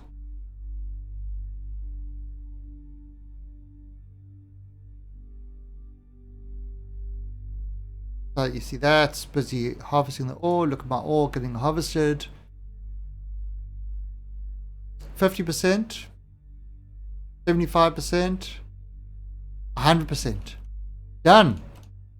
We have acquired 500 units of delicious ore. Right, now it's going to continue going. We don't need to be here. We've got all the stuff we need. I mean, Linian, you can do an EVA quickly. Yeah, you see there's nothing more that you can do. We've been here before. Alright, so this is what we're going to do. We are going to shut down these engines.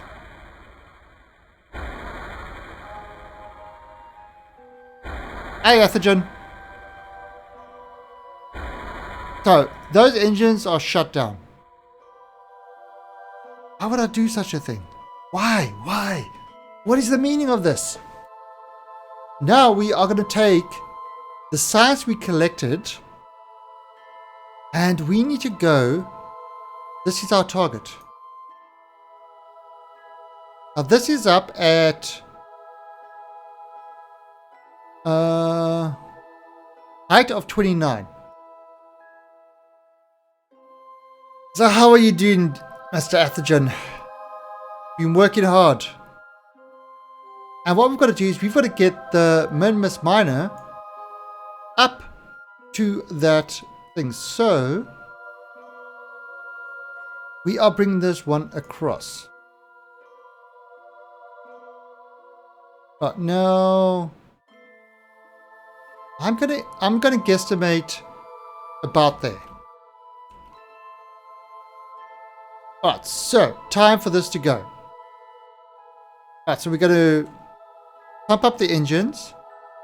And this is where it gets fun. Ready for this? 3, 2, 1, launch. So the other part is going to remain there and it's going to be mining.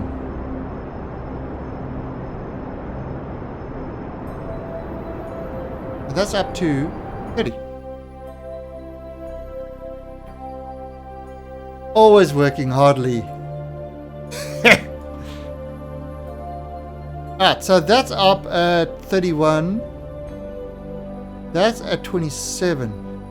But it's getting really close. So we're going to add a maneuver here. We will circularize. You can see kind of where they're intersecting. Now if I change this a little bit, kind of try get it a little bit there. Okay, cool to win. Cool cat to win. See, I've got a real cool cat, and we've got a cool cat to win in the channel. I mean, how awesome is that? What other channel has multiple cool cats in it? I don't know of any. It's everything must go. All right, so we are setting up the Minimus Miner. Now, it's not exactly on the right plane. So this is what we were talking about with when we were trying to get to the moon and things like that. So first things we're going to do is we are going to get this guy into orbit. So we've established that. It's going to be at a 32 orbit, a higher orbit.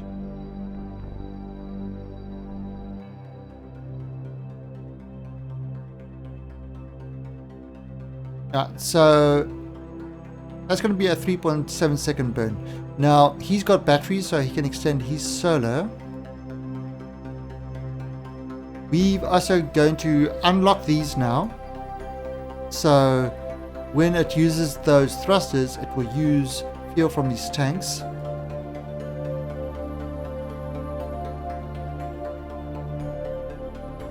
Cool Bajan cat. Nice, nice. Nice, Adrian. That is an old IRC thing. Slash Nick. Slash Nick. That's what it was. Where you'll constantly change your nick. Good old IRC. Loved IRC chat rooms. Ooh, actually, it's getting really close. You know what? That is actually incredibly close. That's 10 kilometers away.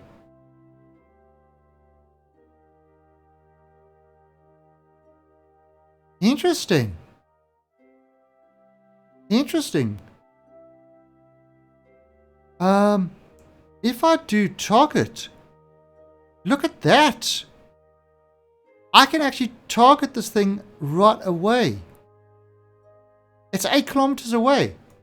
Now it's an 88 thing difference between the target, but I can do it. And what's going to happen is, look at what's going to happen. Because I've got it on target and it's over there.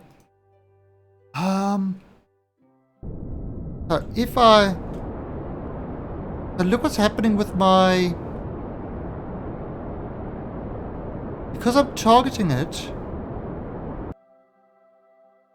you see it actually put me almost into orbit to You know, while I was slowing down to get there. Interesting. That's kind of...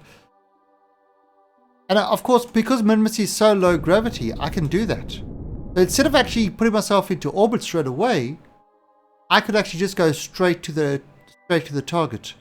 Now, obviously, if I don't do anything, this is going to crash. But if I do something, like 6 kilometers away,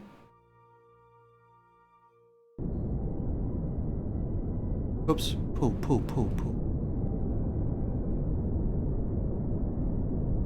Oh, so that's a 36. So we are going a little bit speedy towards it, but that's fine. Still 5 kilometers away. So that actually worked out really well. That was actually a pretty good, good thing I kept my eye on it. So we actually got we chose exactly the right time to launch this thing. Now I haven't gone to look at what the other one's doing yet, because until I get this into a stable orbit, it's not actually worth looking at the other one. It's too, we might actually kind of miss this thing completely. So look at that. They are crossing within 2.2 kilometers of each other.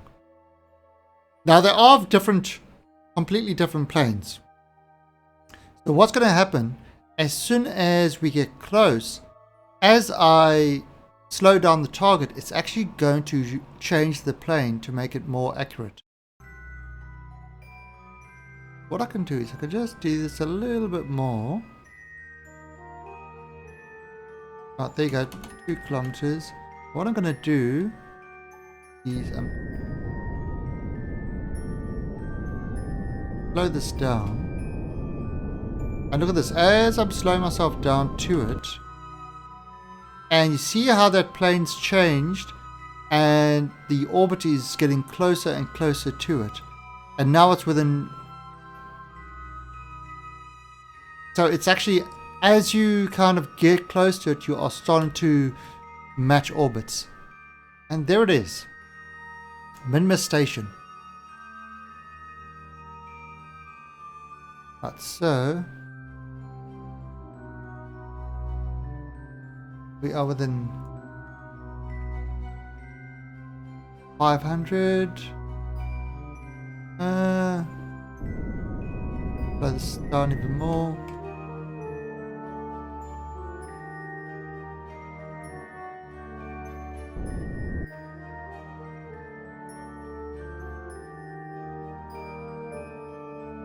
Still going a difference of 4.2 kilometers to the station.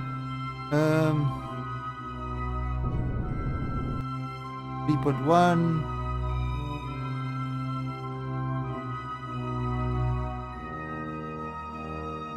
I mean, look at that. See, the orbits are almost matched.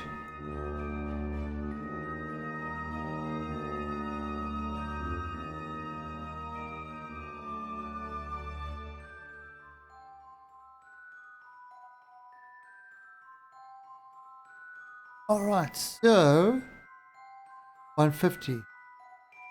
Oh, this is a good time to get this down to pretty close to 0. Alright, there we go. Down to 0 difference between the target and the thing. And if we look here, those orbits are exactly matched. Well, pretty close to exactly.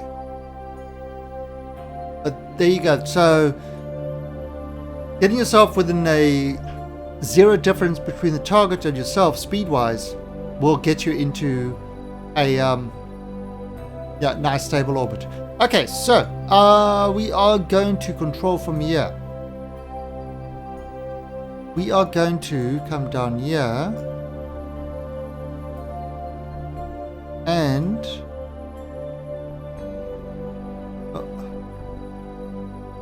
can't see.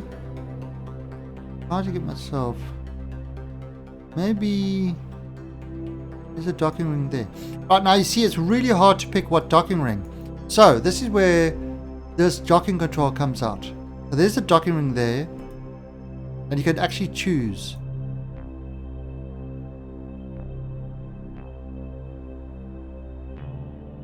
Let's see. Oh, let's take that docking ring there. Oh, no, we want...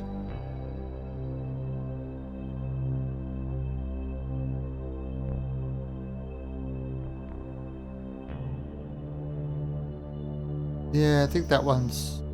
Okay, so we're going to choose that docking ring. Right, so let's get ourselves into orbit. At least get ourselves lined up.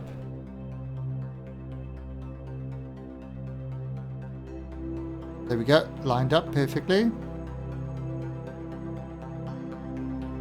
And bring that around like that, because this makes control easier. Go, and a little bit up. And killing me. Thank you for the follow, and welcome to the alien army.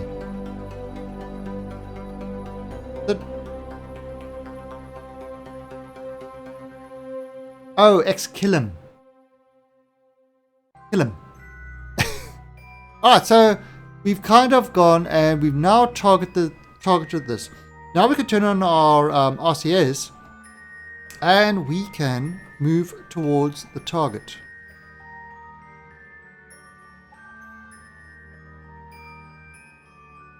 And you see, basically we want those, once those green lines are in the center, it's, you know, it's directly targeting it.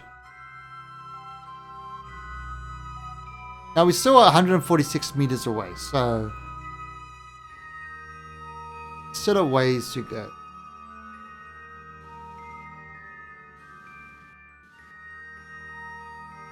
And you can see kind of, there's the target, there is our prograde. So we are heading towards the target. You can see these lines are, as we're moving across, the lines are adjusting themselves properly.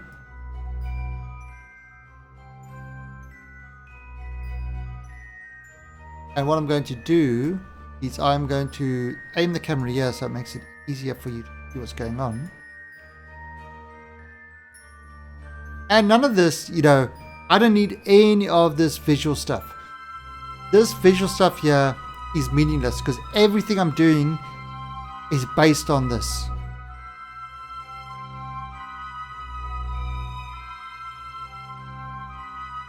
So you see that, get that nice into...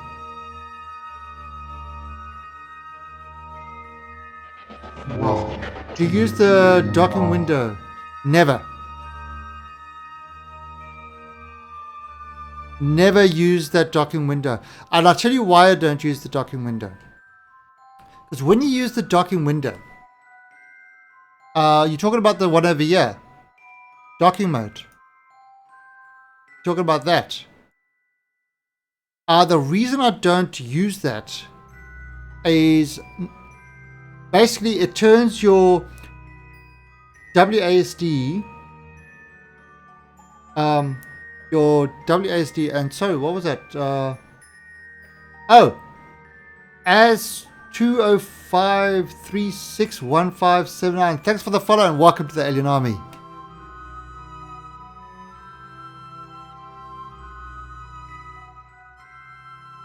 Civil engineer, yes.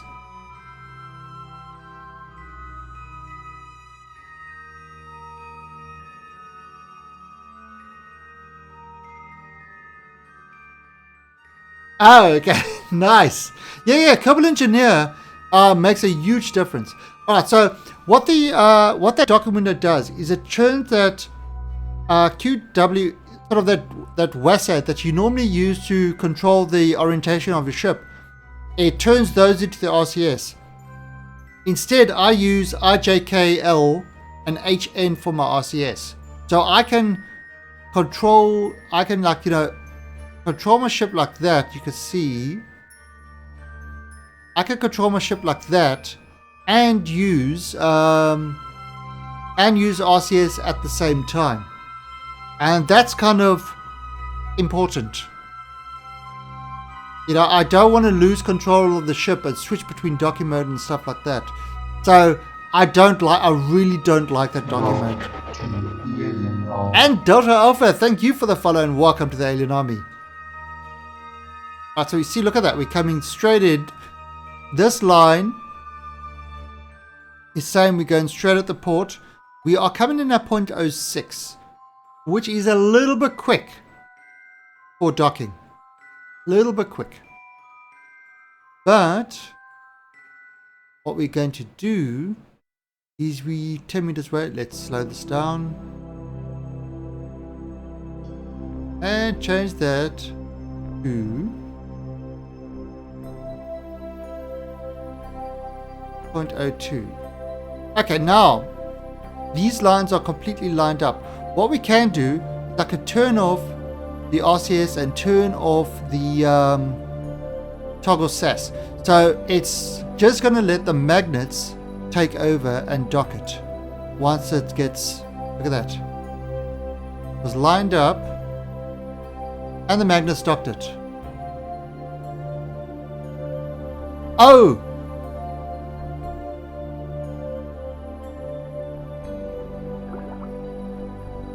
Oh, the docking. Oh, yeah, this docking window. This is docking alignment indicator. It is absolutely awesome because what you do is that allows you to align your ports. Right, so that allows you to align your ports up. So we've got no vessel targeted.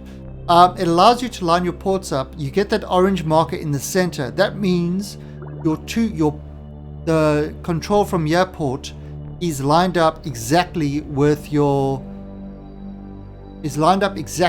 port that your target port.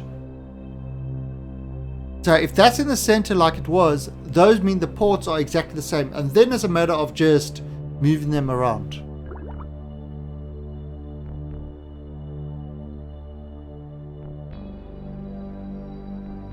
Oh, okay, so how to use it? Is it first rotate the center orange marker, then put... Right, so first thing I always do is I bring the marker, the round orange marker into the center. That's the first thing I do. Very first thing. Once that's done, then I rotate the other one to kind of be over here, which is 0 degrees.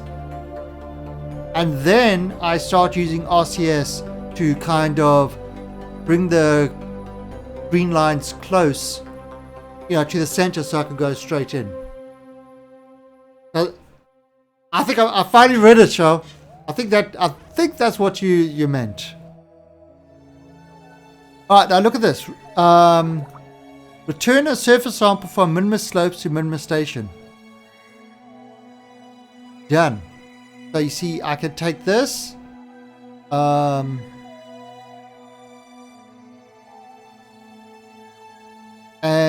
surface sample from Minimus Highlands. We can send to there. And we can send to there. We can send that to there.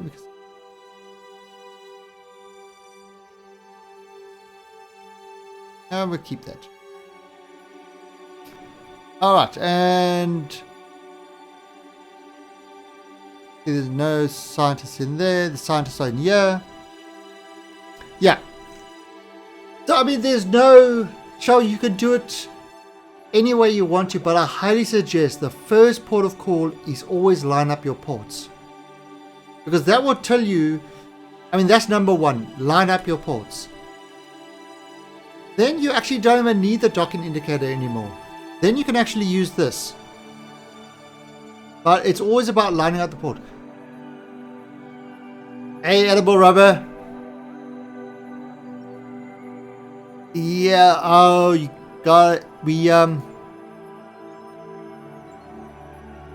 The glorious leader does not understand Russian, so he's gonna... Ooh, there we go, look at that. Level 2 engineer, level 2 pilot. And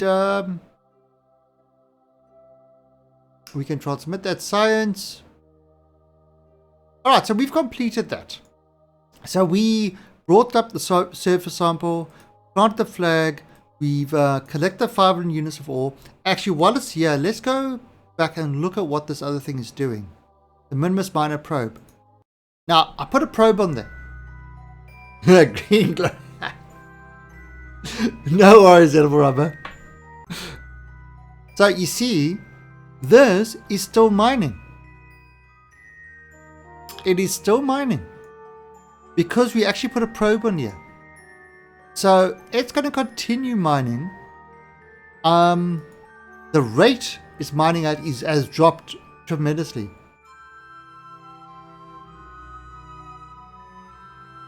Just because I invent the languages doesn't mean I understand the language. The glorious leader makes things happen. He does not control them after that.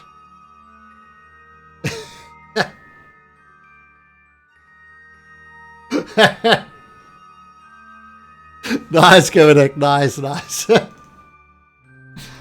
Yeah, so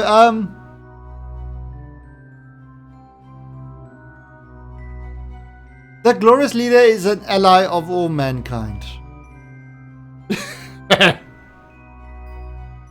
He's an ally of all mankind. In fact, he believes that mankind can only benefit from his knowledge. Okay, so this guy is still happily working. It's a probe, just collecting ore. We never had the intention of bringing this home. Alright, so we're going to go back to the Minimus station, and now that we've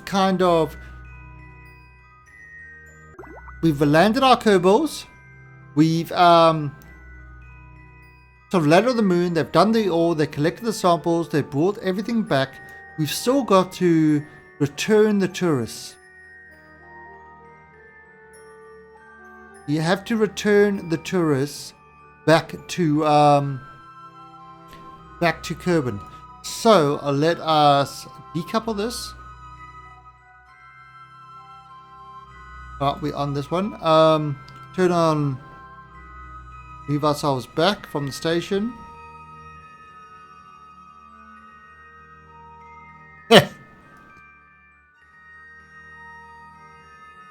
Don't you be arguing with the glorious leader. That is not the thing to do. Alright, so we've moved this away from the station. Yeah! He brings about peace. Okay, so now we've got 1,300 Delta V left on this craft. We are going to go and take it back to the station. So we're going to add a maneuver here. And we pull out prograde. Now what's going to happen is as soon as it breaks Minimus, as soon as it breaks the Minimus sphere of influence, it drops down over there. See what's happening? And look at that. Alright, so that is at 17,000 kilometers. So we are going to just increase the delta V to drop that down. Alright, that's 5,000. Now if I just change the time we leave. I was actually at a good place there. 5943. There we go. 5912. Alright, and we're dropping down further. Further. Oh, that's a problem.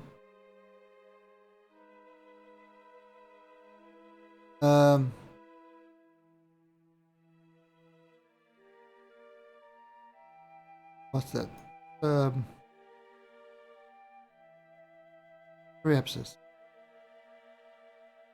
Oh, there's still 1,000. Drop down further. And look at, alright, so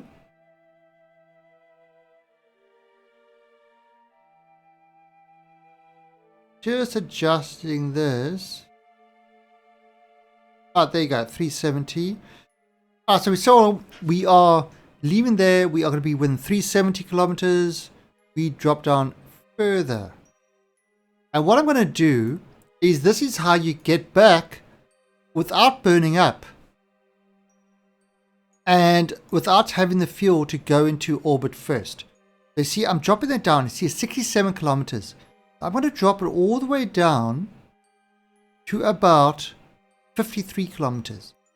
So what it's going to do is it's not going to actually hit the Kerbin. It's going to hit the atmosphere, go dip down, because the atmosphere starts at 70. It's going to dip down to 50, where the friction is going to slow it way down.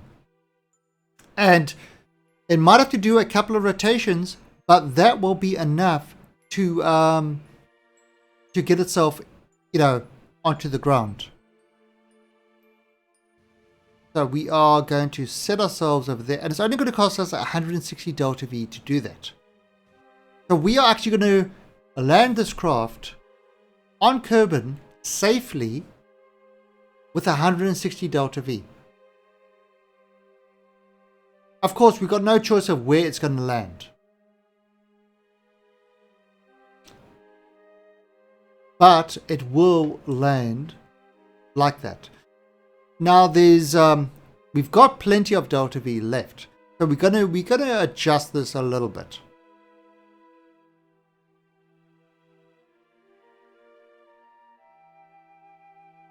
Okay.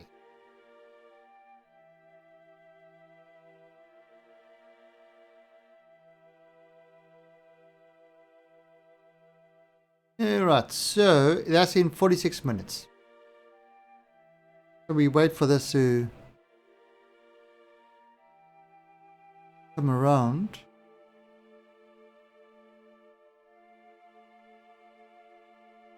Nine. And usually this is, now with this one I can actually go into orbit and pick my landing spot directly, but I want to just demonstrate what this is. Actually finally got enough delta V to do that.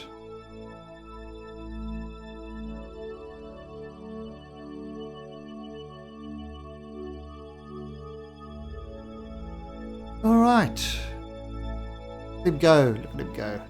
7, 6, 5.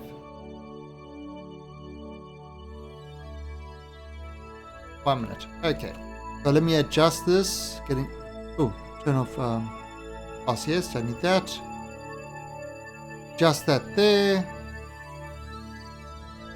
Get a little bit of speed boost. A bit more, so 20 seconds. Okay, so 20 seconds to go. And we've got to do a 13-second burn. Start off at 6 seconds.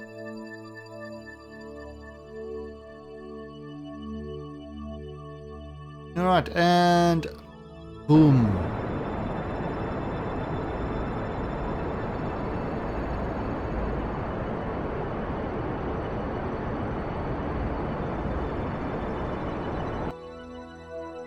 Oh.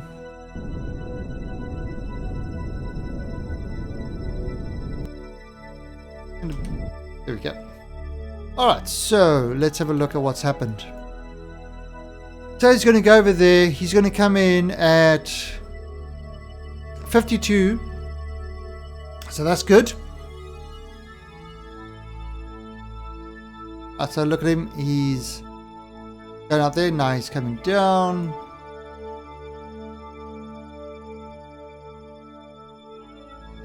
Alright. So let's look at this. He's now in orbit, in a highly elliptical orbit of Kerbin, where it's 46,000 by 52.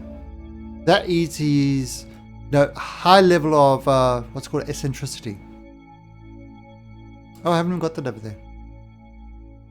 Anyway, so what's happening? 46 and 52. Remember that. So actually, I'm going to slow that down like that.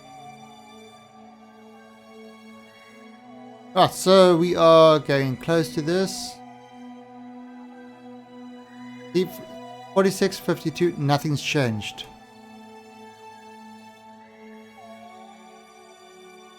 Right, so there we go. We are about to hit the atmosphere.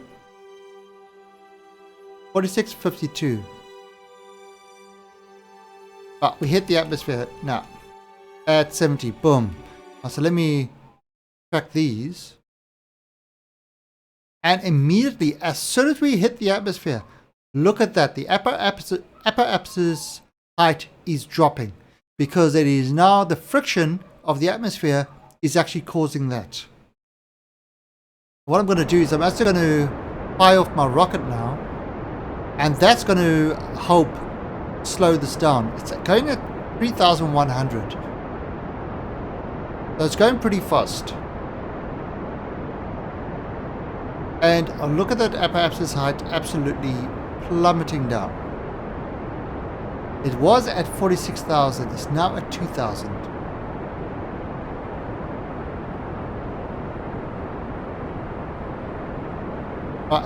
We're just burning off. We've got a whole bunch of fuel, so we're burning off all the fuel. But literally, I could have just let the heat shield take over, and it would have done a few rotations, and it would have landed. This way, what's happening is I'm using the engines to slow it down more, as well as the friction, and you can see that upper axis is just dropping way down. Alright, now it's below 70, so we are going for a landing. And you see that speed has dropped dramatically. Alright, so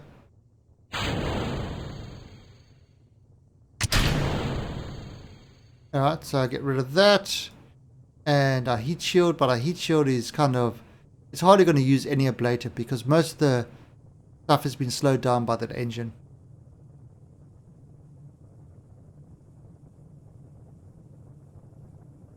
This should either burn up or whatever remains.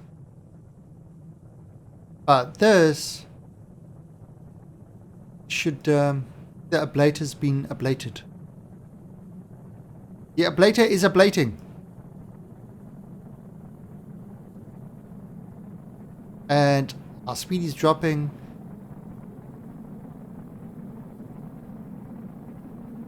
If you look here, you can see we actually gonna hit the heading over there. We just need this to slow down, of course.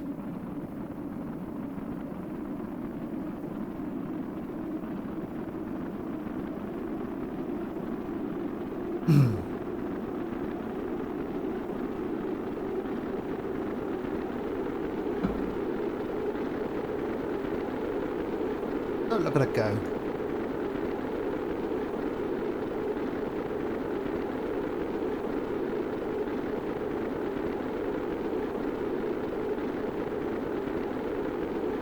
Alright, and as it's getting lower, the friction is increasing and it's slowing down more now. The lighter the craft, the quicker it slows down. So that's why we want to get rid of the engine, so that it slows down quicker in the lower level. I mean, it's got plenty of ablator. So if you look at the heat, you can see that's yellow. That's taking all the heat.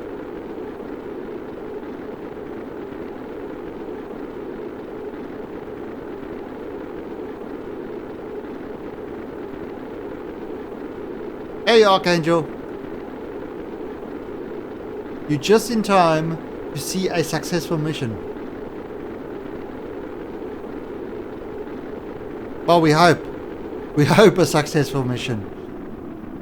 You can never be too sure.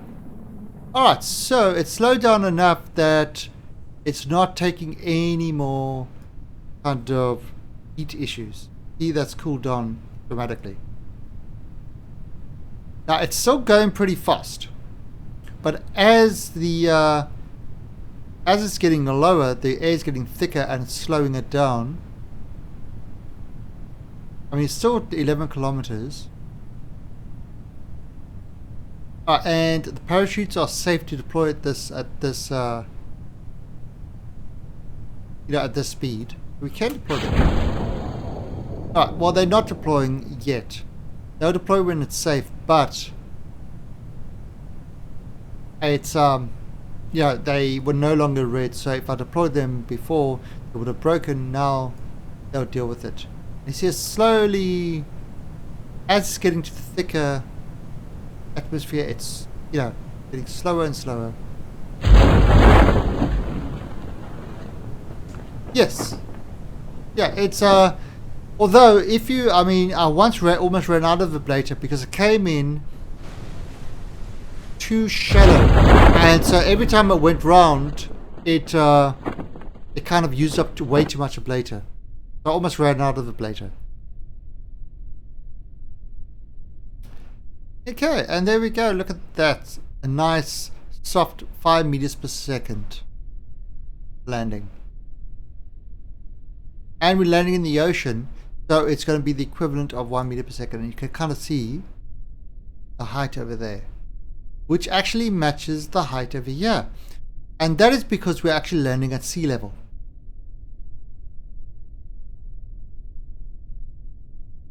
Yeah, so ablator is enough to descend. In fact, a lot of people go and take a lot of ablator out of this, because it's a resource. You can lower it when you build the ship.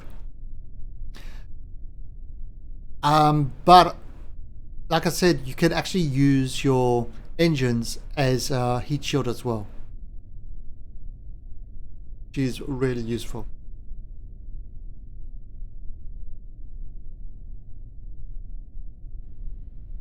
Alright, 4.8. So that means it's actually going to hit the ocean at 3.8. Because hitting the ocean removes a 1 meter per second.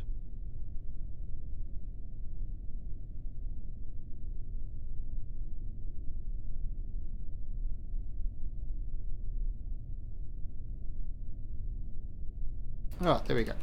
So 50 meters. It's nighttime. It's dark. Kerbals are afraid. Are saying, what's going to happen? Will we arrive safe? Look. Absolutely no reaction from the, the guys are a little bit scared. No reaction from the Kerbals at all. Because they've done this so many times before. And let's see. Can we get some science here? Yep. So let's recover the vessel. Yeah, you see, there you go. See, so he's just given an example. What that does, the reason he would do that is because it takes the weight, the mass off the craft. So less mass, more delta V with the same amount of rockets and fuel. It just gives you that little extra. All right, and there we go. That's some of the stuff we brought back. Recovery of the vessel, zero sounds, okay. All the parts. It's actually all right. Let's actually have a look at that. So let's total reputation 419. All right, so everybody's safe. Oh, Kovadex, somebody asked me that earlier. Who was it that mentioned System Shock 2?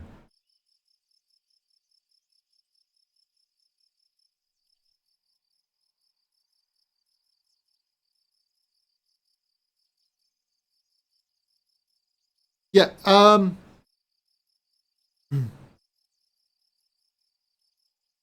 so Frightening Friday is usually the last Friday of the month. System Shock 2 has been mentioned to me. Actually, do I even have it? Could have been. I'll have to look up at my logs. I can't remember. I don't even remember what I had for breakfast. Never, Oh, right. System Shock 2.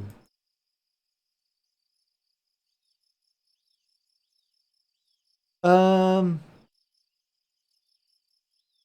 1999 game.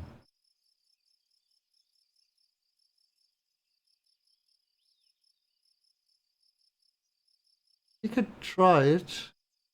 I mean, yeah, it's got really high ratings and stuff like that. Yeah, we'll see. I mean, this Friday, I'm actually going to be playing some Prey. I want to play. I bought Prey. I want to play Prey. Good hunter of ghosts. All right, yeah.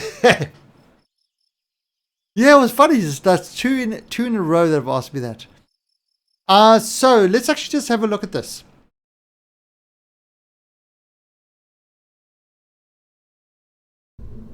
Okay, so we're going to load up the previous craft. The Minimus Miner. Okay, so 7,409 Delta V. Remember that. 7,409. I am going to take this ablator. I am going to reduce this ablator. Look at that. I'll reduce it down to 80. 7,522. So we actually increased, by reducing that ablator down to 80, we actually increased the total Delta V of our craft by 100. Cost-wise, 251021, we also reduced the cost.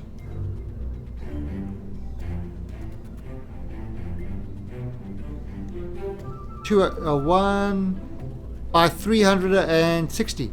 So not only do you save money by reducing the ablator, you also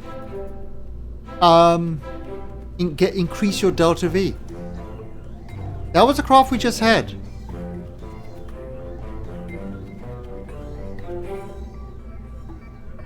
Yeah, it's but I mean, if you're really tight on a budget and you just want to tweak, get everything you want out of the craft, then that is definitely something you can do.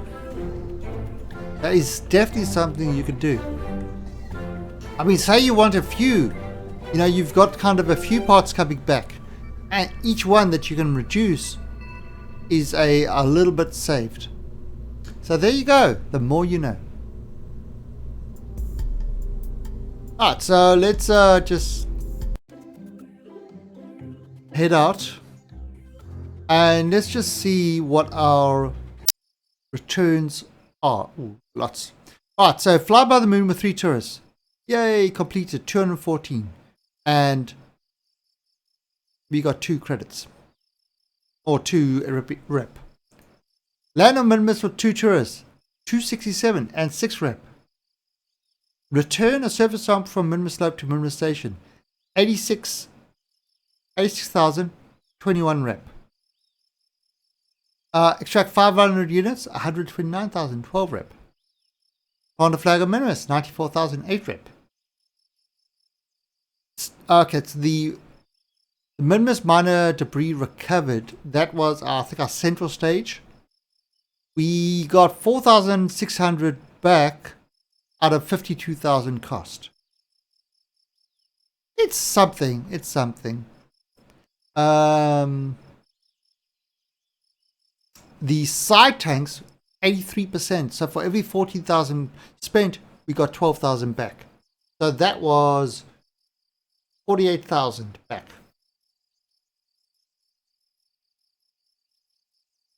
All right. That's that one done. Now, we've got some other stuff to do, but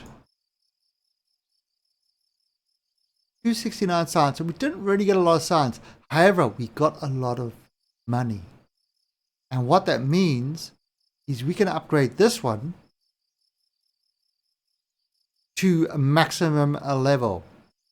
So 250G and unknown object tracking. So if we go in here now,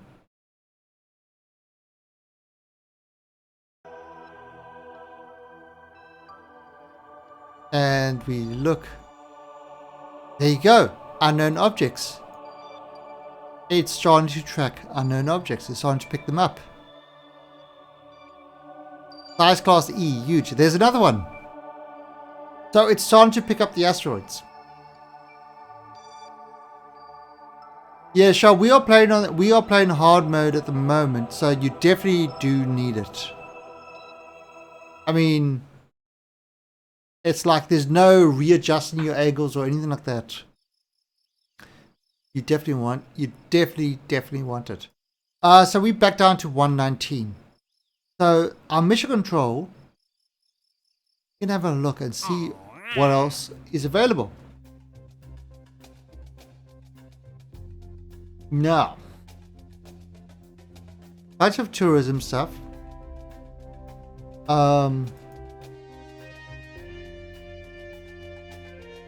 Extract 550 units of ore. Acquire.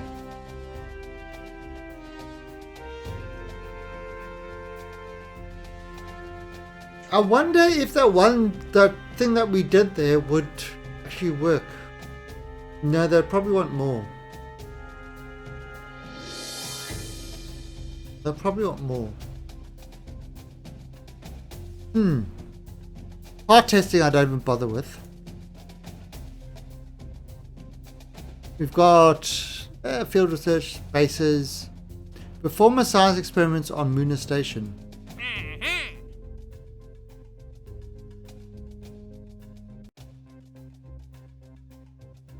Really? That's 84k. Large amount of rep.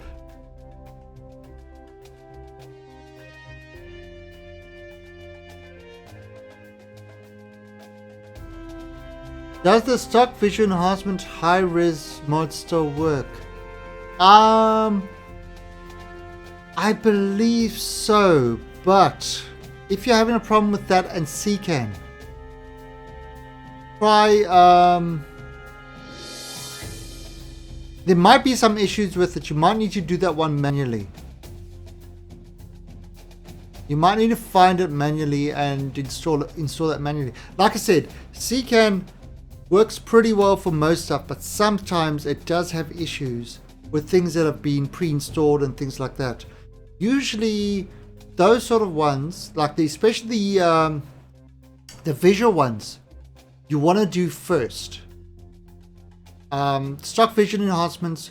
So I mean, you have a clean folder and you install that one as your first mod, and usually then it will install all the dependencies. Because sometimes the dependencies are installed by other things and then it gets a little bit confused and stuff like that.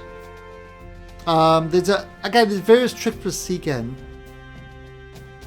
The alternative is just to go to it, download it manually and install it manually.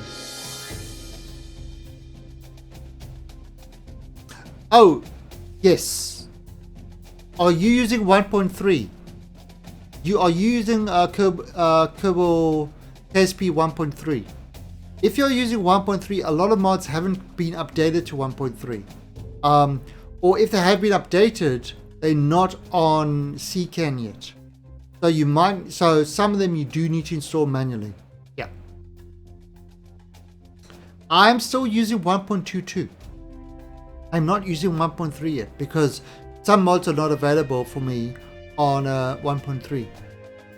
In fact, I need to actually sit down on a weekend and go through and see what mods are available and what are not available for 1.3 and see if I can convert my game. And it's one of the things I do, and one of the things I actually highly recommend people do is, where is it? So what I've done is under see in your Steam Common, Steam Outs Common, whatever, you've got your Kerbal Space program, and this is the latest one. This is 1.3 updated by Steam. What I highly recommend people do is make a copy of this. You make a copy of this, pop it in in another folder, and then you kind of work with that. Now this is my KSP tutorial one, so all the mods and CCAN and everything else associated with that one is in this folder.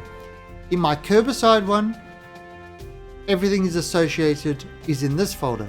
So I've got completely different mods. They're two separate folders. Steam can update as many times as they want. My stuff does not update unless I specifically want to update it. And all I need to do is I need to make another copy. For example, I'll take, for example, say I take Kerbal. Okay, so copy, paste. And it's just doing that. It's just doing that copy across, and then I'll rename it as KSP 13, for example. And then I can start popping the CCAN in there. I can then start putting mods in, and once that's done,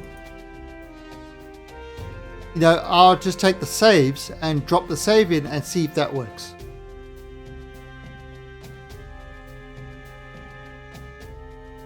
Oh, it doesn't, Ferenki. Yeah, because this is what I'm doing is hard mode at the moment. So there you go. That's copied it. Kerbal Space Program. So I'll just rename this as KSP, say 13, and now I've got a copy of KSP 13. That is a clean copy of KSP 13. If Steam updates to 1.31 or does any updates or stuff like that, it's not going to touch this folder. You know, often I'll make a copy before I update some mods. I'll make a copy of the folder, update the mods. If it's a problem, I just roll back and I don't lose anything. Yeah, I've even got one for RSS. But I want to, you know, and each one of those is kind of different. So that's what I highly recommend people who play this game a lot do, is you're not going to get your saves messed up. You're not going to get anything messed up by doing it. There's no DRM, so it's pretty okay to do that. I am good, Avalon. I haven't killed anybody yet, so that's a bonus. Now, one of the mods I do have is I've got the thing called Capcom, which allows us to sort. We can, for example, sort which one is going to give us the most science. So these are the ones that are going to give us the most science. So yeah, this is going to give us the most science over here. 9 science, 8 science to do these things. I can sort it by I want to get missions with the most reputation. This one's going to give us the most reputation. 174. Do we need reputation? Not really. Reputation seems to be okay at the moment. I mean, we did lose a lot when we killed the tourists, but we have recovered quite well. And then I can sort by what's going to give us the most funds. There we go. This guy. 3.5 million. Bring 4 tourists to visit an asteroid.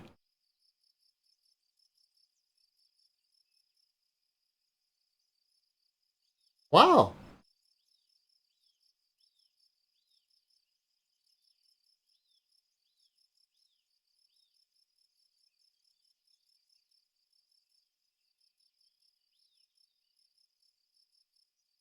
That's 800k. And that's actually not a hard thing to do. What, so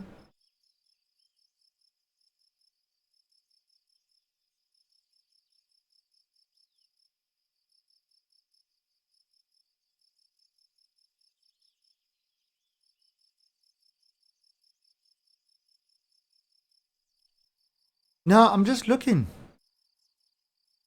That's actually a pretty good one.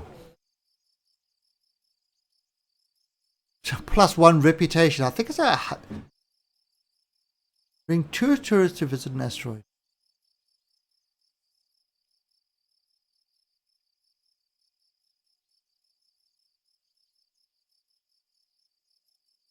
I'm going to take this. I'm going to take this. Cool. We've got to send our Kerbals to visit asteroids. So, we've got to find an asteroid now. Hey, this is a good mission. And look at all our asteroids. Okay, so what we're going to do is the way we find out which asteroids. Oh, time up to next morning. Whoops. I want to get rid of the alarm. Okay. So the way we're going to figure out which asteroids are coming for us. So what we're going to do. 15 minutes. Okay, this is going to be interesting. So let's see. If I click on one of these, so you click on this and you hit track. And you can kind of see, there it goes. It goes into Kerbin orbit. That's in 44 days time. This guy, track, that's in 81 days. This guy, track, right, this one, nope. So you actually tracking these guys.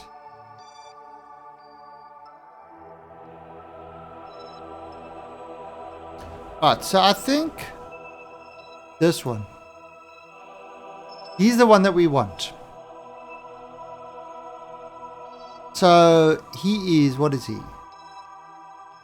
ACSE, SCE. Alright, so that's in 81 days. So in 81 days, if we look at,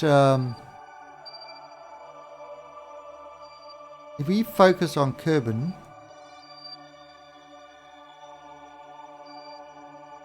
so we focus, look what's happening. That asteroid is going to come right over there. So he's going to come down. He's going to come down and he's going to fly all the way over here. And then he's going to fly out on that way. So, we're going to have to send the Kerbals to visit that. Now, that's going to get 388, so not bad. So that's what we're going to do. We're going to do this one. And what we're going to do is we will add an alarm for when that guy hits the sphere of influence change. Oops.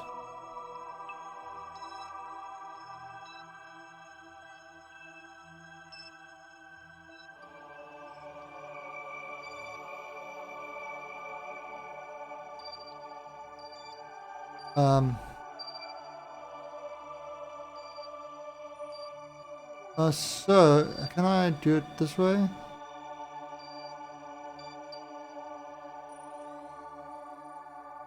No commonly available. Alright, so let's have a look. Kerbin encounter, 44 days, 3 hours. So, we are going to add this one for 44 days. 44 days. 3 hours. And I'm going to call this alarm asteroid encounter. Done. Okay. So in 44 days, 3 hours, this asteroid is going to encounter Kerbin, and we'll have to send the tourist to it. So there we go. Done.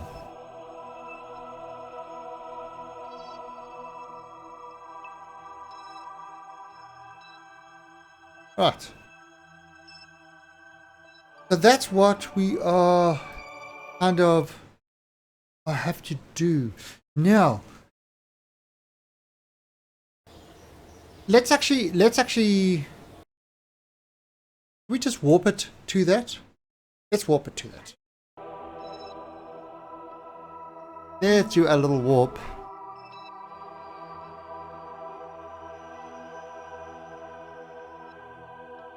What's it called? SC.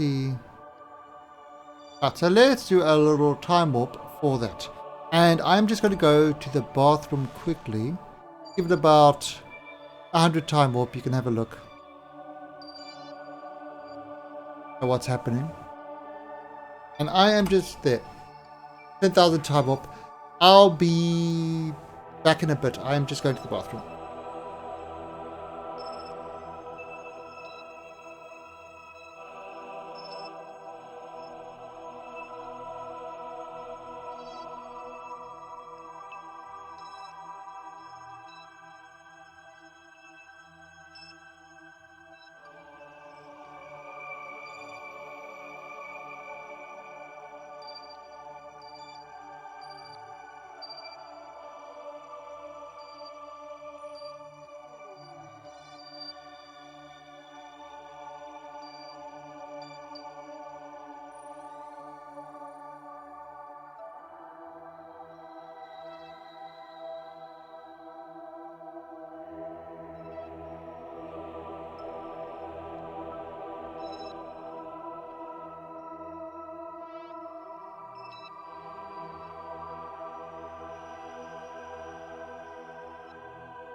Alright, I am back.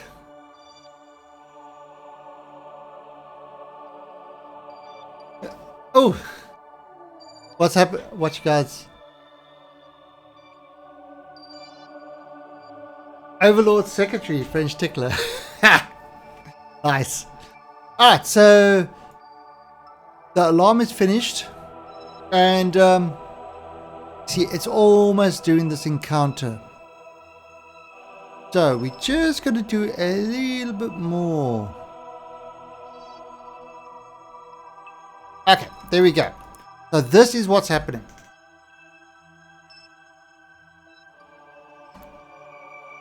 So there is Kerbin. Right. Here is the asteroid. Now it's at velocity of 159 meters per second. Now it's going to take 12 days to get to this point. I'm heading to another country in like 10 hours. And it will put me just that much.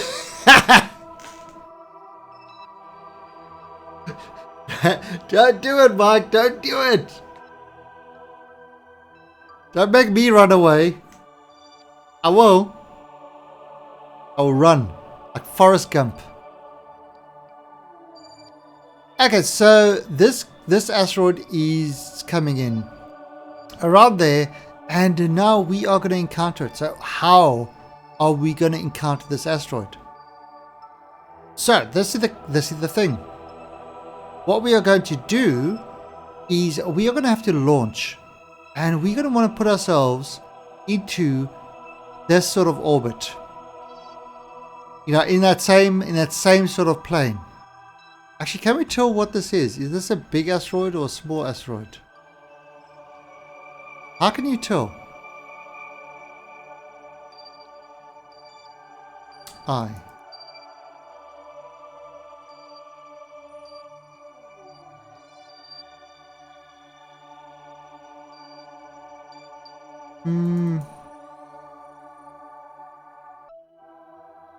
don't know if you can tell. There's something with the name SCE. There's a way to tell with the namings.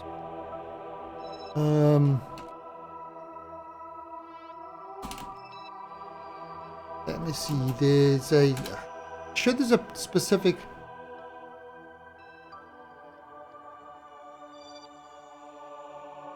There we go.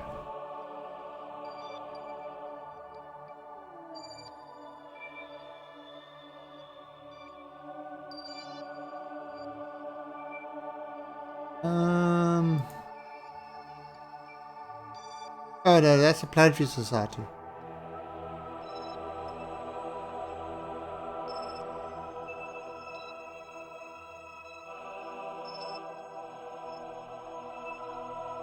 Alright, so I'm not sure how to actually tell what this is. SCE 290. No, I believe this is a small one.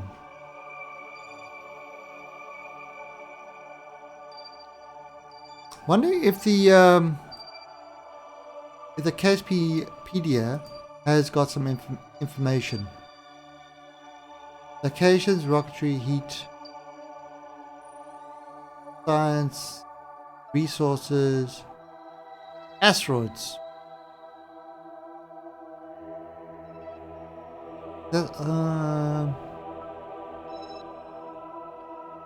Nope. Okay, that's experiment science data. Now I'm pretty sure there is a naming convention, but I can't think of it offhand what it is. Anyway, it doesn't matter. We're not trying to capture this asteroid. Now, I know normally what you would do is you can actually, if you hack huge,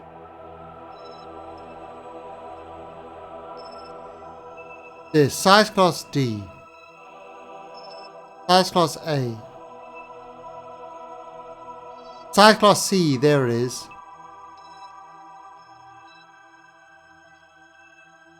Oh no. Actually, wait, let's actually look at this. Track this guy. TVA. That doesn't help me at all. That doesn't help me at all.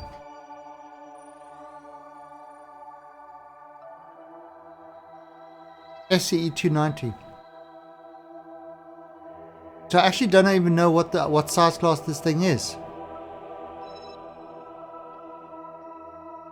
That's pretty bad.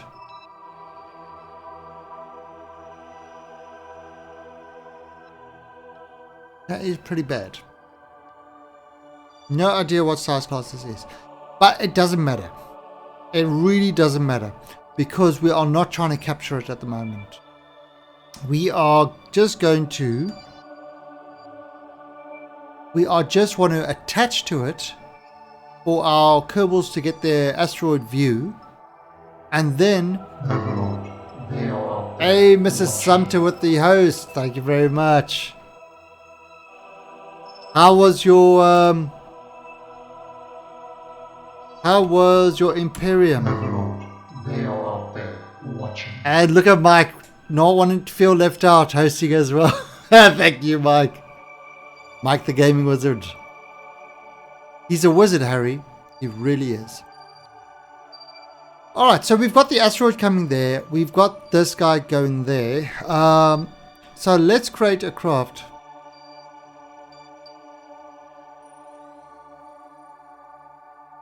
A no pants raid. There might be an issue with 80's base though. Oh, did you park your cube directly on top of them? Is that what you did? Is that what you did?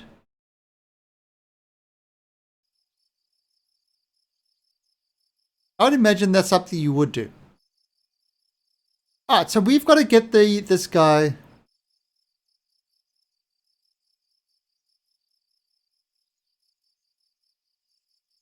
What despawned? Your cube.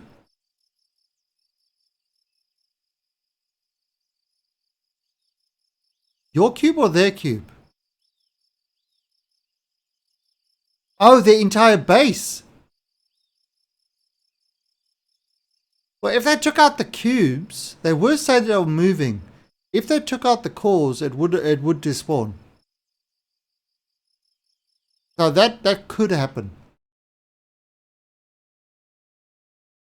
It could just be a refresh required. You know, in other words, log in, log out. Don't know. Not sure. Anyway, so what we are doing is we've got some missions. We've got to bring some tourists to an asteroid. Our Kerbals have never been to an asteroid. But the tourists want to go to the asteroid. They want to be on the asteroid for 15 minutes.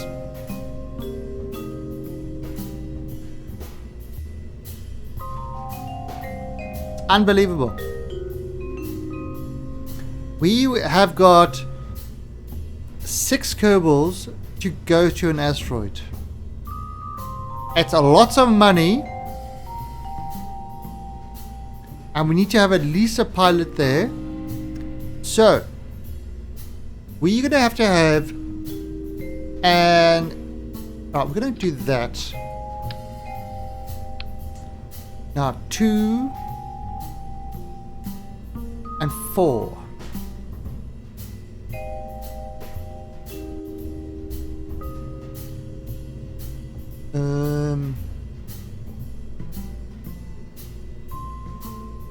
Alright, you have fun, Scepter. Alright, so let's see. Now we are going to where are you? Welcome to the Alien Army. And Umbro Loco, thank you for the follow and welcome to the Alien Army. Okay, so we're gonna now when we do this one, we're gonna do something interesting. We are going to, besides have the battery at the top, which is normal. Oh yeah, he's claiming the asteroid in the name of the glorious leader. He's totally going to take that asteroid. And look at that. We are now going to put the claw, the Kraken claw. The Kraken claw is now part of this ship. But I'm just a bit... we want to do some science on this asteroid as well, don't we? So we're going to call this asteroid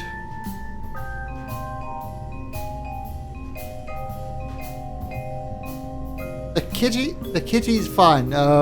He was sleeping on his chair behind the green screen until my wife came home about a half an hour ago. They quickly got up to go see if he could get some food from her.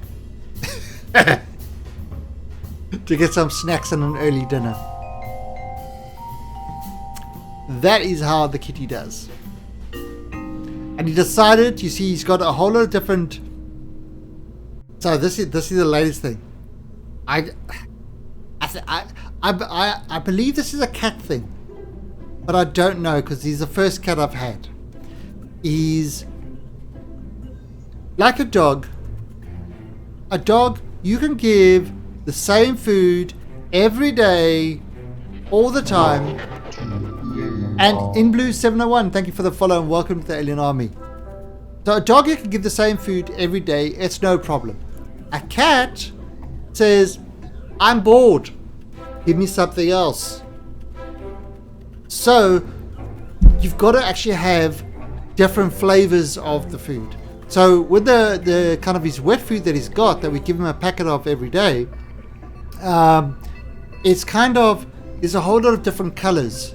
There's like blue, green, red, orange, yellow, and some other things. And it's kind of like you've got to, like when he gets bored of one flavor, you've got to switch it over to a different one. And eventually he'll come back to the ones that he didn't want to eat. And so last night he's decided that orange, which used to be one of his favorites, he doesn't like orange anymore. So he kept waking me up the whole night to say, my food's there and I'm not eating it. Give me something else. So now I'm trying to figure out which color of food is, because normally I take two different colors and I alternate them every day. Now I've got to figure out what colors to have. Tonight he's going to get some green food, the green flavor, because lately he's been liking the green and the red. The blue he doesn't like anymore. The orange he doesn't like anymore. The red he didn't like anymore, but now he likes the red again. So it's like, seriously, it's the cats. Asteroid cat. Welcome to the Alien Army. And Joshua 121E, thank you for the follow and welcome to the Alien Army. But green is made of people. It is. I think that's why he likes it. He certainly bites my hands enough. Sam, you would think so. But no. I give him the food, he has a little bit of it, he has a taste. He eats just a tiny bit, and then he won't eat it anymore. He won't eat it. It's like, he'll wake me up, and he'll say, I'm hungry. You take him to his food. He said, there's your food. I said, no, I'm hungry. Give me real food. Human, that's your job. Give me food.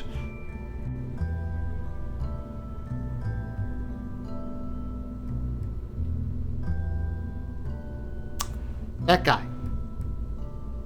there.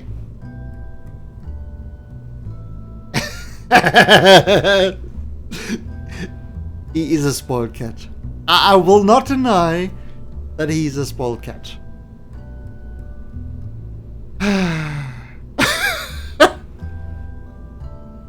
Alright, so with this, do we want to include a science? Yeah, but do you wake up in the morning with, like, you sleeping nicely on your pillow, you wake up and your cat's sitting right there, hitting you on the face with his paw until you wake up? That's what mine does. He literally sits next to me, he goes, meow, hits, meow, hits, meow, hits, until I wake up. It's a good cat.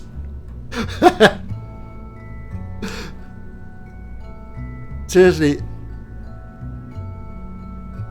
Cats are the devil's pets. They never go old. But they're awesome. They're awesome. I actually don't think I'll go back to a dog again. I don't think I'll go back to a dog again. I think it's cats. I think I'll become a cat person. Cool cat is adorable. Yeah, you don't have to deal with him all the time. Alright, so I can fit 6 Kerbals, 6 tourists on here, and 1 pilot. Do we need repeatable science? I don't think we do, actually. I don't think we do need repeatable science.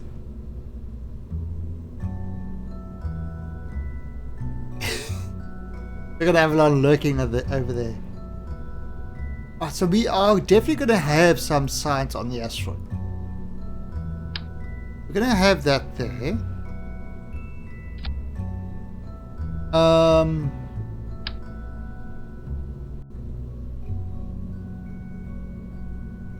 gonna put some science experiments there. Let's see.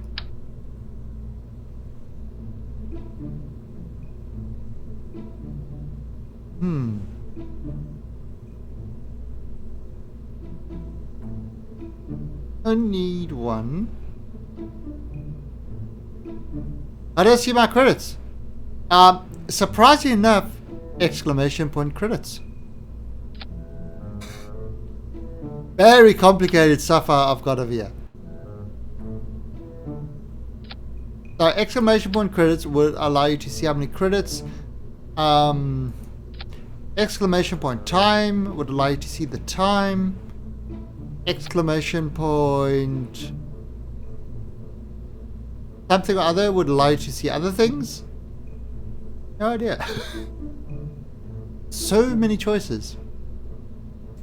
So that's kind of quite a bit of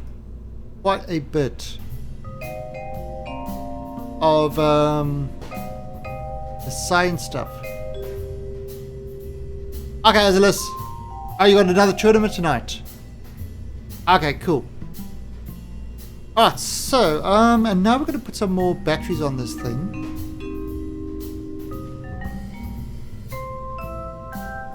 Oh, let's see. Batteries. Okay, so, we're putting a lot of batteries on this because we need batteries. Alright, so, there you go. That's that. Then we're going to heat shield this one. Done. You even have a match arena command. Nice.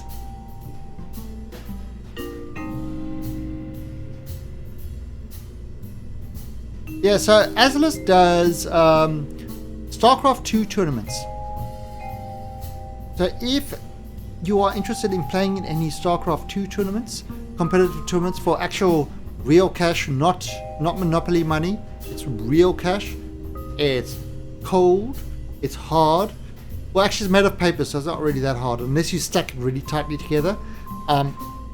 You can you should pop over to her channel and ask her about that and stuff like that. Are you still feeling? Yeah, so it's and so she does she runs a lot of competitions. She commentates a lot on a lot of the competitions as well. It's really interesting stuff. So definitely head to let me just give you a shout out quickly.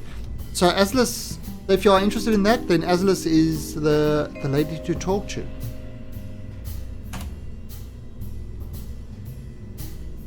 Look at that, StarCraft 2. Now, I'm not much of a StarCraft player. In fact, I never played StarCraft 2. I don't do that sort of thing because it scares me. Alright, let us. Okay, so if we put this over there, we are going to give some... These guys are going to have to return home. I can't leave them on the asteroid. Even though I'd like to.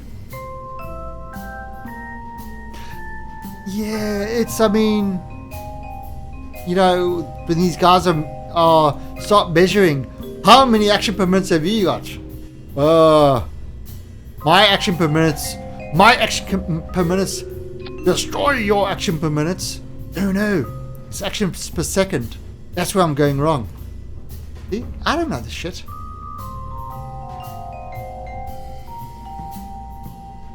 So I'm actually going to do that 1.5 and I'm going to do those 1.4. So let's see, what will this safely return?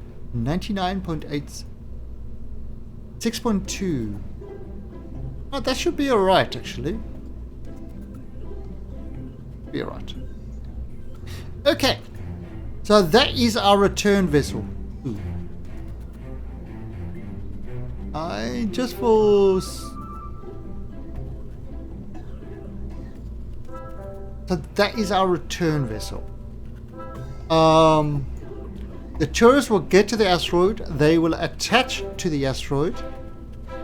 We'll be able to run some science. We are going to have a communication. Can do a single communication thing. Let's put it over there.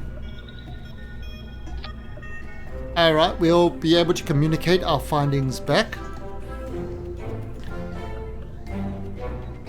Cool, so that's done.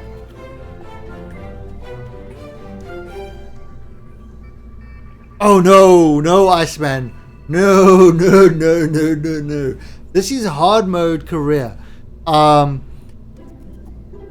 haven't even upgraded my sort of the spaceplane hangar or the or the runway. I don't use SSJOs in this at all. Ever. No. Not in hard mode Kareer. That is... I have lost some Kerbals.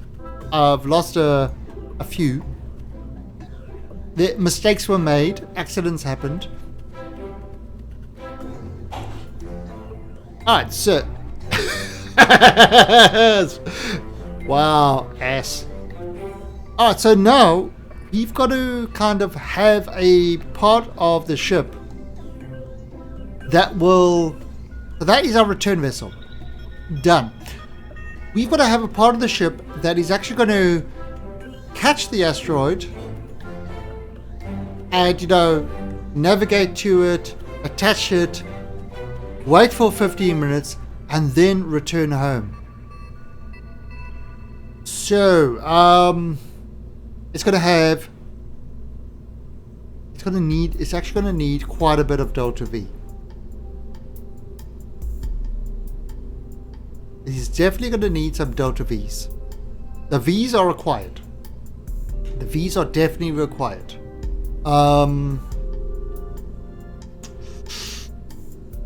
Because what's going to happen, let's just save this and let's have a look. So this is the plan of action.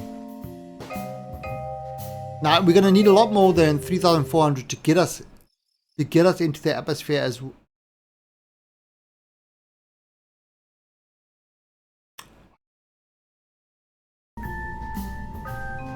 We are going to need a lot more than 3,400 to get us, up there. Because we are not going to be going on a equatorial sort of track. We are going to be going... This is the one that we... There it is.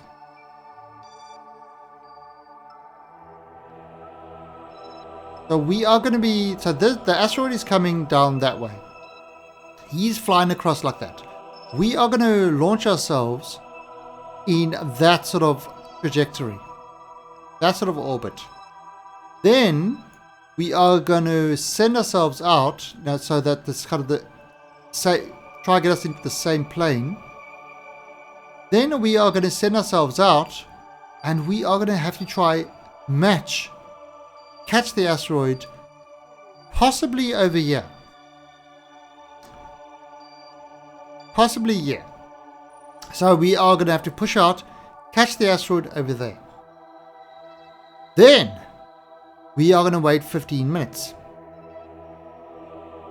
Okay, so we will have the speed of the asteroid. Then we are going to detach from the asteroid. Then we are going to have to fire a retrograde to put us back into orbit of the planet.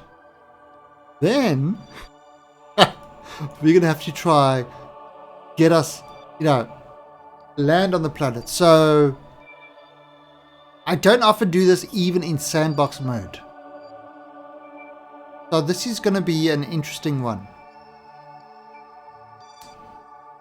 Especially since I'm not going to have a chance to actually get this. I'm not going to have any sort of reverts in that. I'm going to have to get this right first time perfectly.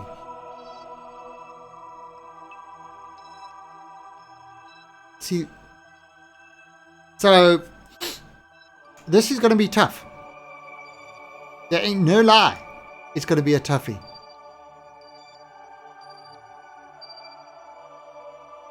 Definitely going to be a toughie. Where is, you see, there's the Kerbal Space Center.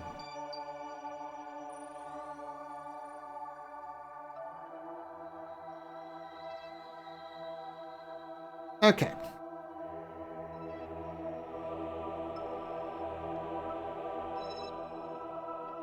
There is another option we can do to kind of make it safer. What I can do is I can launch a sort of small satellite that will kind of have the right sort of trajectory and stuff, and then use that as a target to aim for.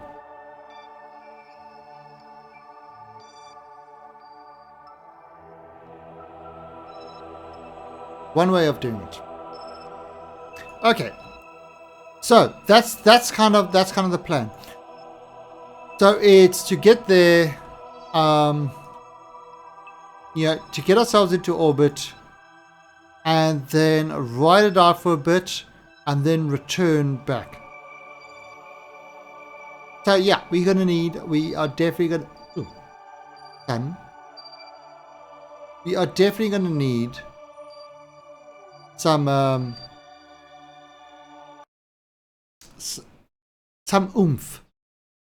Some oomph. The oomph is real. You're gonna need it. So we're definitely gonna want to pack as much Delta V's in there as possible. Now let's pop this guy up there. Okay. Now if I do this,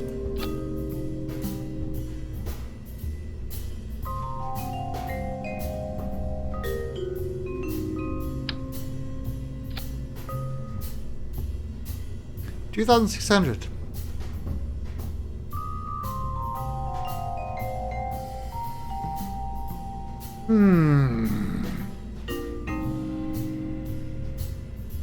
That might be enough to return.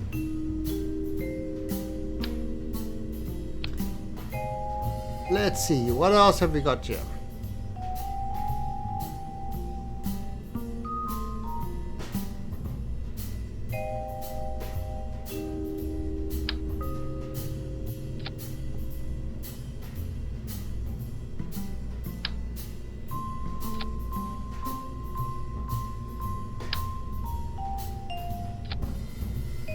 $3,081.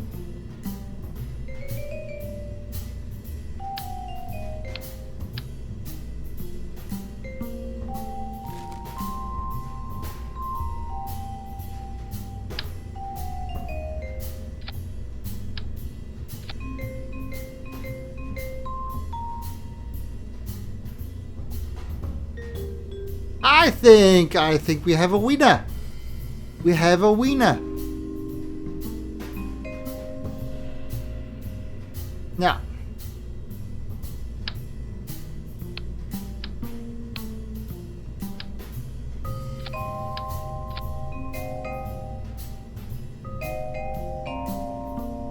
put that there.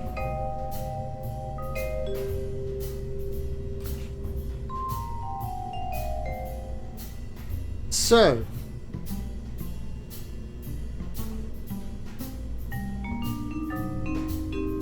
that's 13 days in stream. 13 days. 330 hours. Yeah. You guys ain't got nothing. Look how much time I've spent in stream. Look at that. Yeah. How many days is that have I spent in stream? I've watched every minute of me. And I'm still sane. Somehow. I don't know how. Somehow I am still sane. And I've seen every minute of... Oh, we've got... No, there is a heat shield there. There's your heat shield. So we got the heat shield. Right, so that's going to give us 4,000. But again, this is not over.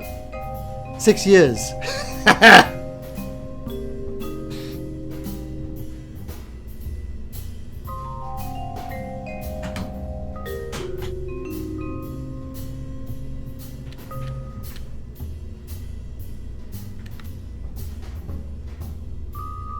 I've been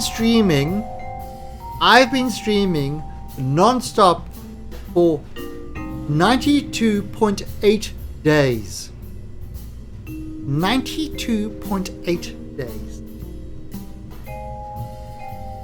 That's how long I've been streaming non-stop for.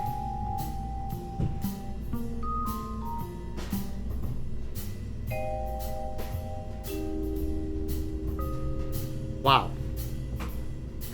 That's a lot of streaming.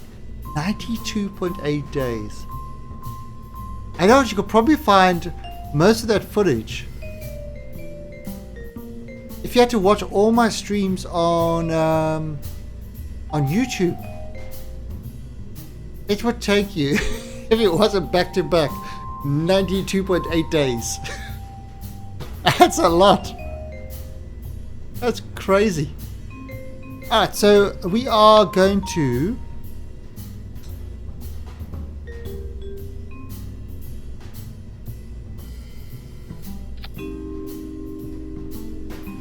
adding on some oh geez, that dropped it completely. We're adding on RCS. And what we're going to do, local. And let's push this in. Makes it look pretty.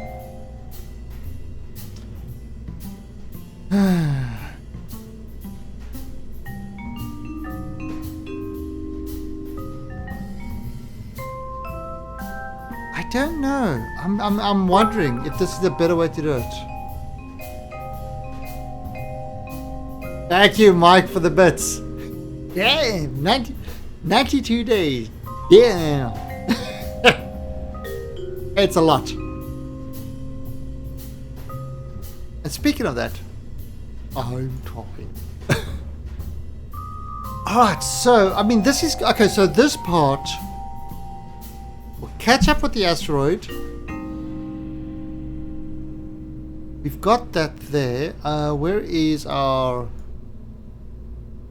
I'm going to have to... Now, let's, electricity wise, I'm going to do this. I'm going to actually have 4. I have 4 of them. We need power. Now, command and control. So, there is the weight thing. Now, if I drop the weight, it's going to go up. So if I have the RCS kind of there, and I have another one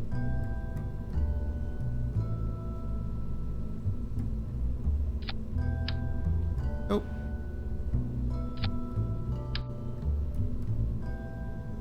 and if I have another one a little bit more up. So what's going to happen as the fuel works, it's going to go...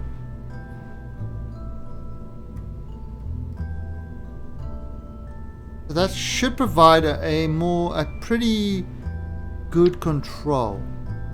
Then I'll put this in this. That should give us some sort of RCS control. You know, because once you get to the satellite, you have to dock with it. At least once you get the asteroid, you kind of have to dock with it. Now that's 366. good thrust to weight ratio. Okay. Wow, we are already on 100,000. Although, I mean... Welcome to the Alien Army. And Dan Dishonor, thank you for the follow and welcome to the Alien Army. Now we are getting 800,000 back and 400 and we are getting 1.2 million from this. So we can afford to make this rocket big.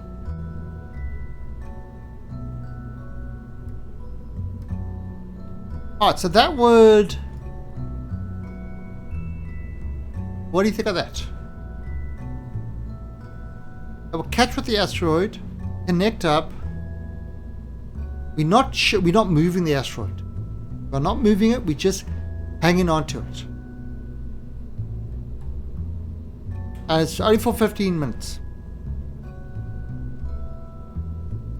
And then we are returning back. I think this should be alright. Is there anything else I'm missing from this? We've got parachutes, we've got ballistics, we've got batteries in there. We've got solar arrays.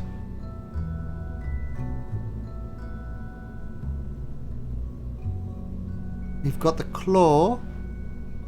We've got enough Kerbals. We've got 4 tourists, another 2 tourists in there. So if I look at this, maybe we take Jeb. Jeb will do this one. Got our tourists.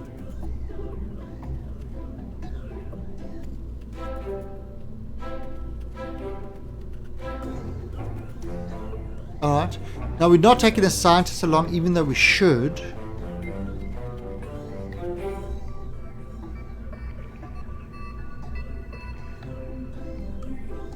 So maybe Jeb will be lost with the asteroid. We just don't know. These things are hard to figure out. Okay, so I think that's good. We're gonna save. Alright, now we've got to get this thing into orbit. That's the next trick. Is getting this guy into orbit. It's going to be a pretty slow turner.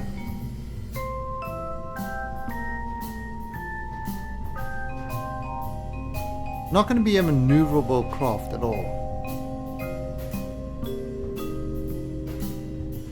But you know what? It's already 5 So I think what I'm going to do is we are going to end it over there. And tomorrow we are going to finish, tomorrow in North Korea, we will finish building the launch vehicle and we will launch this towards the asteroid to catch the asteroid. And take the Kerbals on a tour, the tourists on a tour of the asteroid. This is a tough mission. It's definitely a toughie of a mission. I think that's what we're going to do. We're going to end it over here. I'm going to go feed Cool Cat, give him his food, the fussy cat, and I will be back in about 2 hours time, where I'm going to be playing some. I believe Imperium is getting an update. Has there been the update yet? Hey Darklands, you're just in time to say goodbye. Oh, Hellion. I think Hellion is getting an update today.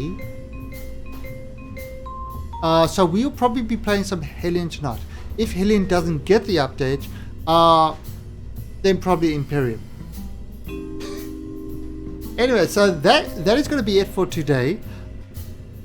Definitely going to have to fix this guy up and build the rest of the actual launch vehicle. And we're going to have to build a launch vehicle with a lot more power than 3,400. Because we've got to get it in there, and any extra will be used to catch the asteroid. There's going to be adjustments and all this sort of stuff required, so it's going to be a biggie. It's going to be a biggie. So let's let's see what we can do with this. All right. So should we see who is currently playing what at the moment, and then I'll throw them a host.